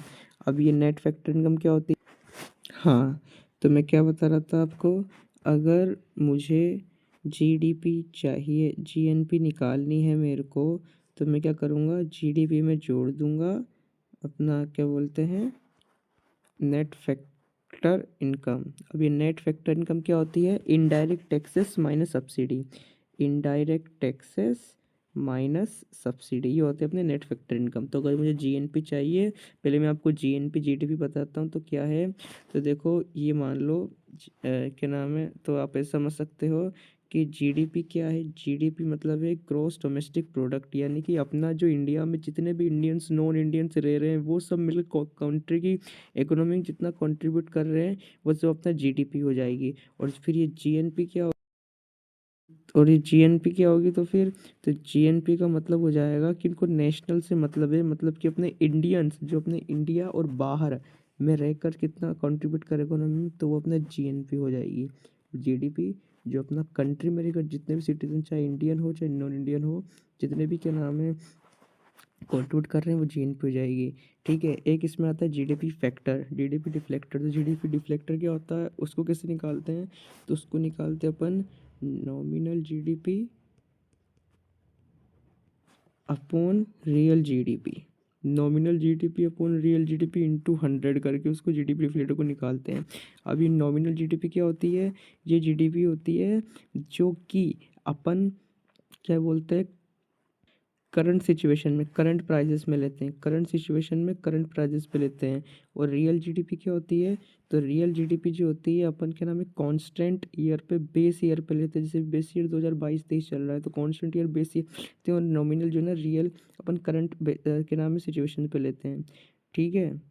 ये सब हो गया। और अपने कितने 8 डिफ्लेक्टर होते हैं जिसमें ना बताया जीएनपी जीडीपी। और अगर कभी मान लो आपको एन क्या बोलते हैं, एक सेकेंड, जीडीपी है और जीडीपी में से अगर आपको एनडीपी चाहिए तो आप क्या करो, कुछ मत करो,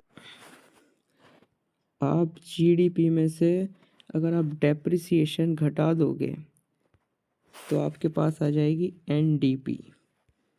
अब आप बोलेंगे डेप्रिसिएशन क्या होता है, डेप्रिसिएशन होती है मतलब कि पैसों में क्या नाम है गिरावट। जैसे मान लो कोई चीज़ में गिरावट, जैसे मान लो आज आपने कोई चीज़ खरीदी, 5 साल बाद उसकी चीज़ घट गई तो क्या हुई, डेप्रिशिएट हो गई।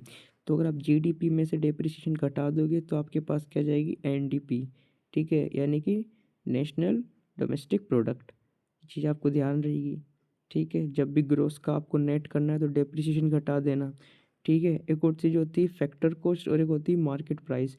तो फैक्टर कॉस्ट और मार्केट प्राइस में क्या होता है, तो मार्केट प्राइस का मतलब है कि कोई चीज़ आप मार्केट में लेकर आ रहे हो, तो मार्केट में लेकर आ रहे हो तो उसमें क्या होगा, एक तो आपकी फैक्टर कॉस्ट जुड़ेगी और साथ में उसमें जितने भी टैक्सेस वगैरह लग रहे हैं ना, इनडायरेक्ट टैक्सेस, वो सब जुड़ेंगे मार्केट प्राइस में अगर आपको कोई चीज़ कैलकुलेट करनी है। और फैक्टर कॉस्ट क्या होती है, फैक्टर कॉस्ट का मतलब है कि कोई चीज़ फैक्ट्री में बन रही है तो उसमें कितनी कॉस्ट लग रही है। तो फैक्टर कॉस्ट में जो इनडायरेक्ट टैक्सेस वगैरह है वो इंक्लूड नहीं होंगे। फैक्टर कॉस्ट में सिर्फ उस फैक्ट्री की कॉस्ट से मतलब है। लेकिन जब आप मार्केट प्राइस में की बात करोगे, जब मार्केट प्राइस मार्केट में लेके आ रहे हो मतलब आप, तो उसमें क्या होगा, आपको फैक्टर कॉस्ट में जितने भी इनडायरेक्ट टैक्सेस जुड़ते हैं ना वो सब आपको जोड़ने पड़ेंगे। जैसे आपको मान लो जीडीपी, जस्ट एग्जांपल ले लेते हैं, जीडीपी आपको अगर एट मार्केट प्राइस चाहिए तो आप कुछ मत करो, जीडीपी लो आप फैक्टर कॉस्ट पे और इसमें आप ऐड कर दो नेट इनडायरेक्ट टैक्सेस, ठीक है।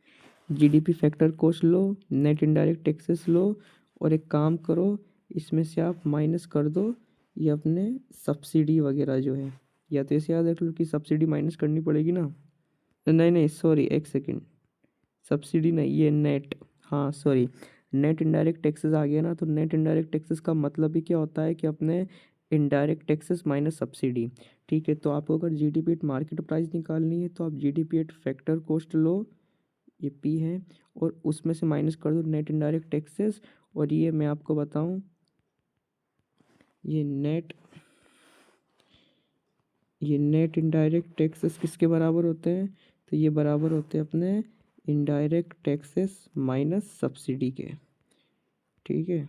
इनडायरेक्ट टैक्सेस माइनस सब्सिडी, ये चीज़ आपको ध्यान रखनी होगी, ठीक है। नेट इनडायरेक्ट टैक्सेस के बराबर होते हैं इनडायरेक्ट टैक्सेस माइनस सब्सिडी, ठीक है। नेक्स्ट क्वेश्चन देखते हैं, कृष्णदेवराय से रिलेटेड। कृष्णदेवराय के रिलेटेड आपको फटाफट चीज़ें रिकॉल करनी चाहिए। इनको कौन कौन से टाइटल मिले थे, टाइटल कौन से मिले थे, एक तो आंध्र भोज के ने टाइटल लिया था यवन राज अवधापनाचार्य, ठीक है, यवन राज अवधापनाचार्य और आंध्र भोज का जिन्होंने टाइटल लिया था।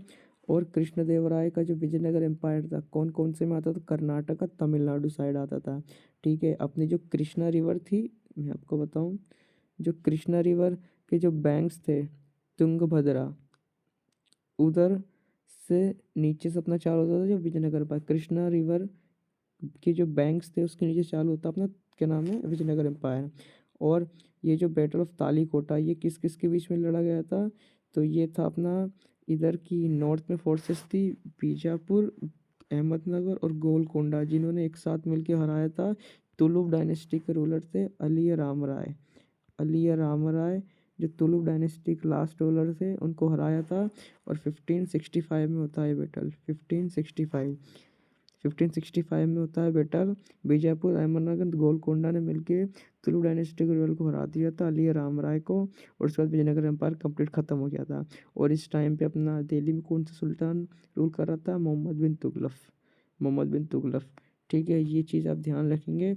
और एक और चीज़ ध्यान रखेंगे कि जो केडीआर थे, केडीआर कौन थे, ग्रेटेस्ट रूलर थे अपने विजयनगर एम्पायर के, कृष्णदेवराय, जो कि तुलुप डायनेस्टी से, कौन कौन सी डायनेस्टी आई थी, संगम, कौन कौन डायनेस्टी आई थी, अब याद रखेंगे, संगम, सुलु, तुलुप और देन अराइवीडू, जिसमें से आपकी तुलुप डायनेस्टी से थे अपने केडीआर, कौन थे, केडीआर, तुलुप डायनेस्टी से थे अपने केडीआर। कौन कौन सी डायनेस्टी आई थी, संगम, सुलु, तुलु और अराइवीडू, ठीक। और साथ ही में केडीआर ने बुक भी लिखी थी संस्कृत में, वो कौन सी थी, जाम्बुवती कल्याणम, ये तो जाम्बुवती कल्याणम, और एक लिखी थी और एक लिखी थी उन्होंने तमिल में अमुक्त माल्यतम, अमुक्त माल्यतम, अमुक्त माल्यतम उन्होंने लिखी थी तेलुगु में, और जाम्बवती कल्याण लिखी थी संस्कृत में, ठीक है। और जो बैटल ऑफ तालीकोटा है उसको ये अपन बैटल ऑफ राक्षसी तांगड़ी के नाम से भी जानते हैं, ठीक है। बैटल ऑफ राक्षसी दांगड़ी के नाम से भी जानते हैं, बैटल ऑफ तालिकोटा में। तो यहाँ पर क्या बोल रहा है, कृष्णदेवराय, बिल्कुल सही है। The battle of Talikota, decline of the empire. Battle of Talikota के बाद विजयनगरम पूरी तरह से खत्म हो गया था इंडिया में, और उस टाइम रूल करता दिल्ली सल्तनत में एमबीटी। द एम्पायर फ्लरिश्ड नहीं, ये गलत है भाई, ऐसा कुछ नहीं था, इंडिपेंडेंट एम्पायर था, कोई सल्तनत के अंदर फ्लरिश नहीं कर रहा था वो। तो तीसरा गलत होगा, तो तीसरा काटो, तीसरा काटो, 1 और 2 होगा सही। ठीक है।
ठीक है, तो फिर नेक्स्ट क्वेश्चन को देखते हैं। क्या बोल रहा है, ये नामदफा कहाँ है, अरुणाचल प्रदेश में, बिल्कुल सही है। नामदफा अरुणाचल प्रदेश में, साइलेंट वैली भी अपना केरला में, पर अपना जो ये वैली ऑफ फ्लावर्स है ये हिमाचल प्रदेश में नहीं है, ये अपना है किसमें, उत्तराखंड में है ये अपना। आप ऐसे समझ सकते हो वैली ऑफ फ्लावर्स में कि जो फ्लावर फूल किसको चढ़ाते हैं अपन, मंदिर में भगवान को चढ़ाते हैं। और भगवान के मंदिर कहाँ पर है, भगवान सबसे बड़े कौन है, अपने नीलकंठ जी हो गए, बद्रीनाथ हो गए, या अपने केदारनाथ हो गए, या अपने उत्तराखंड में। तो आप इस ट्रिक से भी इसको याद कर सकते हो। तो वैली ऑफ फ्लावर्स उत्तराखंड में। और साथ ही में आप मुझे बताएंगे कि हाँ, कि रणथंबोर कहाँ पर है, टाइगर रिजर्व, मानस कहाँ है, काजीरंगा कहाँ है, दुधवा कहाँ है, और राजा जी कहाँ पर है। और साथ में आप बताएंगे मुझे बंदीपुर कहाँ पर है, कान्हा कहाँ पर है, और माधव कहाँ पर है। तो मैं आपको बताता हूँ, जो रणथंबोर है ये अपना राजस्थान में, आर से आर आप समझ सकते हो। जो अपना मानस और काजीरंगा ये दोनों ही अपना असम में है, मानस और जो काजीरंगा ये अपना असम में है। दुधवा अपना यूपी में है, किसमें, यूपी में। ठीक। और अपना जो कान्हा है ये भी अपना एमपी में। बांधवगढ़ की बात करें या माधव की बात करें, माधव, बांधवगढ़, या क्या नाम है अपना कान्हा, ये तीनों ही अपने कहाँ पर है, ये अपने जो है मध्य प्रदेश यानी एमपी में है। ठीक। और अगर अपन बात करें ये इसकी रणथंबोर की, सॉरी कौन सा है, राजा जी, रणथंबोर तो है ना राजस्थान में, राजा जी। तो ये अपना है, ये भी अपना कहाँ पर है, उत्तराखंड में है। कौन सा, राजा जी जो नेशनल पार्क है ये भी अपना कहाँ पर है, उत्तराखंड में है। बाकी बांधव, कान्हा, माधव, क्या नाम है, ये अपना एमपी में है, और दुधवा यूपी में है। और मानस और काजीरंगा असम में, जो कि वन होना राइनोसेरस उसके लिए फेमस है, और रणथंभौर अपना राजस्थान में। और आप मुझे बताएंगे साथ में कि ये बंदीपुर, बंदीपुर कहाँ पर है? बंदीपुर अपना, बंदीपुर बताएंगे आप मुझे। बंदीपुर अपना केरला में। बंदीपुर आप याद रखेंगे ये कहाँ पर है अपना, एक से बंदीपुर, और आप बंदीपुर अपना केरला में। और साथ ही में एक और याद रखेंगे नागरहोल। क्या? नागरहोल। नागरहोल जो है टाइगर रिजर्व, ये भी अपना कहाँ पर है? केरला में। नागरहोल, नागरहोल भी कहाँ पर है अपना? केरला। ठीक, ये भी अपना केरला में। ठीक है, तो ये सही है, फर्स्ट सही है, तो इसका क्या होगा? Value flower. तीसरा गलत है, तीसरा काटो, तो अपना 1 और 2 वाला हो जाएगा ओनली सही। ठीक है, नेक्स्ट क्वेश्चन को देखते हैं। ये जो पीएम उज्ज्वला योजना एलपीजी डिस्ट्रीब्यूशन के लिए है, ये अपनी कहाँ से स्टार्ट होती है? ये अपनी इस्टेब्लिश होती है 1 मई। 1 मई को ये लॉन्च होती है, कहाँ से? यूपी, उत्तर प्रदेश के बलिया से। ठीक है, ये आप ध्यान रखेंगे, 1 मई उत्तर प्रदेश के बलिया डिस्ट्रिक्ट से ये अपनी स्टार्ट होती है पीएम उज्ज्वला योजना एलपीजी डिस्ट्रीब्यूशन। ये सही है बिल्कुल। और अपना जो है ये पीएम कौशल विकास योजना, बिल्कुल ये भी स्किल ट्रेनिंग, जैसे नाम में कौशल आ रहा है। पीएम आवास योजना, ये भी हाउसिंग फॉर, जिसमें पीएम अपने प्रधानमंत्री आवास मिलते हैं उन लोगों जिनके पास ज़मीन वगैरह नहीं होती और वगैरह, जिनके पास ज़्यादा सोर्स ऑफ इनकम नहीं होता उनके लिए। तो ये भी बिल्कुल ऑल ऑफ द वो मार्क करेंगे, बिल्कुल सही है सारा का सारा। ठीक है, नेक्स्ट क्वेश्चन को देखते हैं। ठीक है, नेक्स्ट क्वेश्चन को देखते हैं। Kathak is the only classical dance. देखो आ गया ना, एक से, जैसे कि मैंने आपसे कहा था, दिख रहा है ना ओनली एक्सट्रीम कीवर्ड, जहाँ आपको दिख जाए, बार बार कह रहा हूँ, ओनली, नन, ऑल, मस्ट, जहाँ जहाँ एक्सट्रीम कीवर्ड दिख जाए, एवरी, वो सारे गलत ही होते हैं। तो वैसे भी, क्योंकि देखो कथक जो है ना अकेला नहीं, भरतनाट्यम भी, जिसको ना देवदासियाँ मंदिर में परफॉर्म किया करती थी, टेम्पल्स में और कोर्ट्स में, तो भरतनाट्यम में जाएगा। बताएंगे भरतनाट्यम कौन से स्टेट का है? भरतनाट्यम तमिलनाडु का। और कथक कौन से का है? यूपी का। और कथक से कथकली भी याद रख लेना, वो भी कहाँ होता है? अपना केरला में। और केरला का और कौन सा है? मोहिनीअट्टम। और आंध्र प्रदेश में कौन सा होता है? कुचिपुड़ी। और उड़ीसा का तो पता ही है आपको, उड़ीसी। मणिपुर का मणिपुरी। ठीक है, तो बस आसान सा, ये तो आपको पता ही होगा जहाँ तक है। और इट ब्लेंड्स विद भक्ति एंड पर्शियन ट्रेनिंग, बिल्कुल सही है। क्या नाम है? स्टोरी टेलिंग, जिसकी मैंने बताया था। कथक में क्या आ रहा है? कथा। कथा का मतलब ही क्या होता है? स्टोरी सुनाना। तो it blend story telling elements from भक्ति एंड पर्शियन ट्रेडिशन। तो अपना इसका आंसर क्या होगा? और एक और बात बताएंगे, क्लासिकल डांस है कितने अपने? 8। 8 है अपना। संगीत नाटक अकेडमिक के अकॉर्डिंग तो अपने 8 है, लेकिन मिनिस्ट्री ऑफ कल्चर के हिसाब से, मिनिस्ट्री ऑफ कल्चर के हिसाब से कितने हैं? 9। और वो नवा कौन सा है? वो नवा है अपना 6। ठीक है, ये आप याद रखेंगे कि मिनिस्ट्री ऑफ कल्चर के हिसाब से अपना नवा कौन सा है? वो है अपना 6। और 6 क्या है अपना? 6 एक मार्शल डांस भी है। ठीक है, ये आप चीज़ ध्यान रखेंगे। वैसे तो अपने क्लासिकल डांस अगर संगीत नाटक और अकेडमी के थ्रू देखें तो 8 है, बाकी मिनिस्ट्री कल्चर के हिसाब से 9 हो जाएंगे। ठीक है, तो इस वाले का जो अपना आंसर हो जाएगा वो हो जाएगा ये वाला। ये नहीं होगा, ये नहीं होगा, ये नहीं होगा। ठीक, ए इज फॉल्स, बट आर। चलो तो नेक्स्ट क्वेश्चन देखते हैं। हाँ, ये देखो, ये रीजनिंग का क्वेश्चन आ गया। Some rose will fade, all flowers are roses. तो देखो बहुत आसान होते हैं ऐसे क्वेश्चन, तो कुछ भी नहीं करना आपको, जैसे जैसे बोल रहा है वैसे आप डायग्राम बना लो कि if some roses are flower, अगर सम रोजेस क्या है अपने फ्लावर है। ठीक है, some rose are flowers and all flowers are fade. और अपने ये सारे के सारे जो फ्लावर्स है ये क्या है? फेड के अंदर आ जाएंगे। ठीक है, बोला देखो, if some roses are flower, कुछ रोज का पार्ट फ्लावर में आ गया, एंड ऑल फ्लावर्स, ये अपना जो ग्रीन वाला पार्ट है, ठीक है, इसको मैं लिख देता हूँ थोड़ा सा, फेड, ग्रीन वाला पार्ट है, ऑल फ्लावर्स आर फेड। ठीक है, तो पूरा फ्लावर का पार्ट जो है ना, देख रहे हो आप, इसको थोड़ा ऐसे भी कर सकते हो, ये इधर से लेकर पूरा, और फ्लावर्स का पार्ट किस में आ जाएगा? फेड में आ जाएगा। तो अब बोल रहा है विच कंक्लूजन विल फॉलोज। ठीक है, तो सम रोजेज विल फेड, क्या? बिल्कुल सही है। देखो ये रोज का पार्ट है ना, ये आप देख पा रहे होंगे, ये इधर ये रोज का पार्ट भी इसके अंदर आ रहा है फेड के अंदर, ठीक है। और ऑल फ्लावर्स आर रोजेस, क्या सारे के सारे फ्लावर? नहीं भैया, ये अपना गलत हो जाएगा। देखो ये फ्लावर का पार्ट हो गया, ये कहाँ रोज के अंदर आ रहा है? नहीं आ रहा ना। और सम रोजेस, देखो ये जब पॉजिटिव सेंटेंस, मैं आपको बार बार बता रहा हूँ, पर जब ये पॉजिटिव सेंटेंस हो तो नेगेटिव तो कभी फॉलो ही नहीं होगा मेरे भाई, नेगेटिव तो काटो। और ये नो रोज, ये भी गलत। तो अपना क्या नाम है, इसके बाद अपना कौन सा ए ही बचा, तो अपना केवल ए सही होगा। और देखो सॉल्यूशन भी है, फ्लावर्स आर फेड, ठीक है। तो मैंने आपको बता, देखो सर्कल बनाते जाना है तो अपना काम हो जाएगा।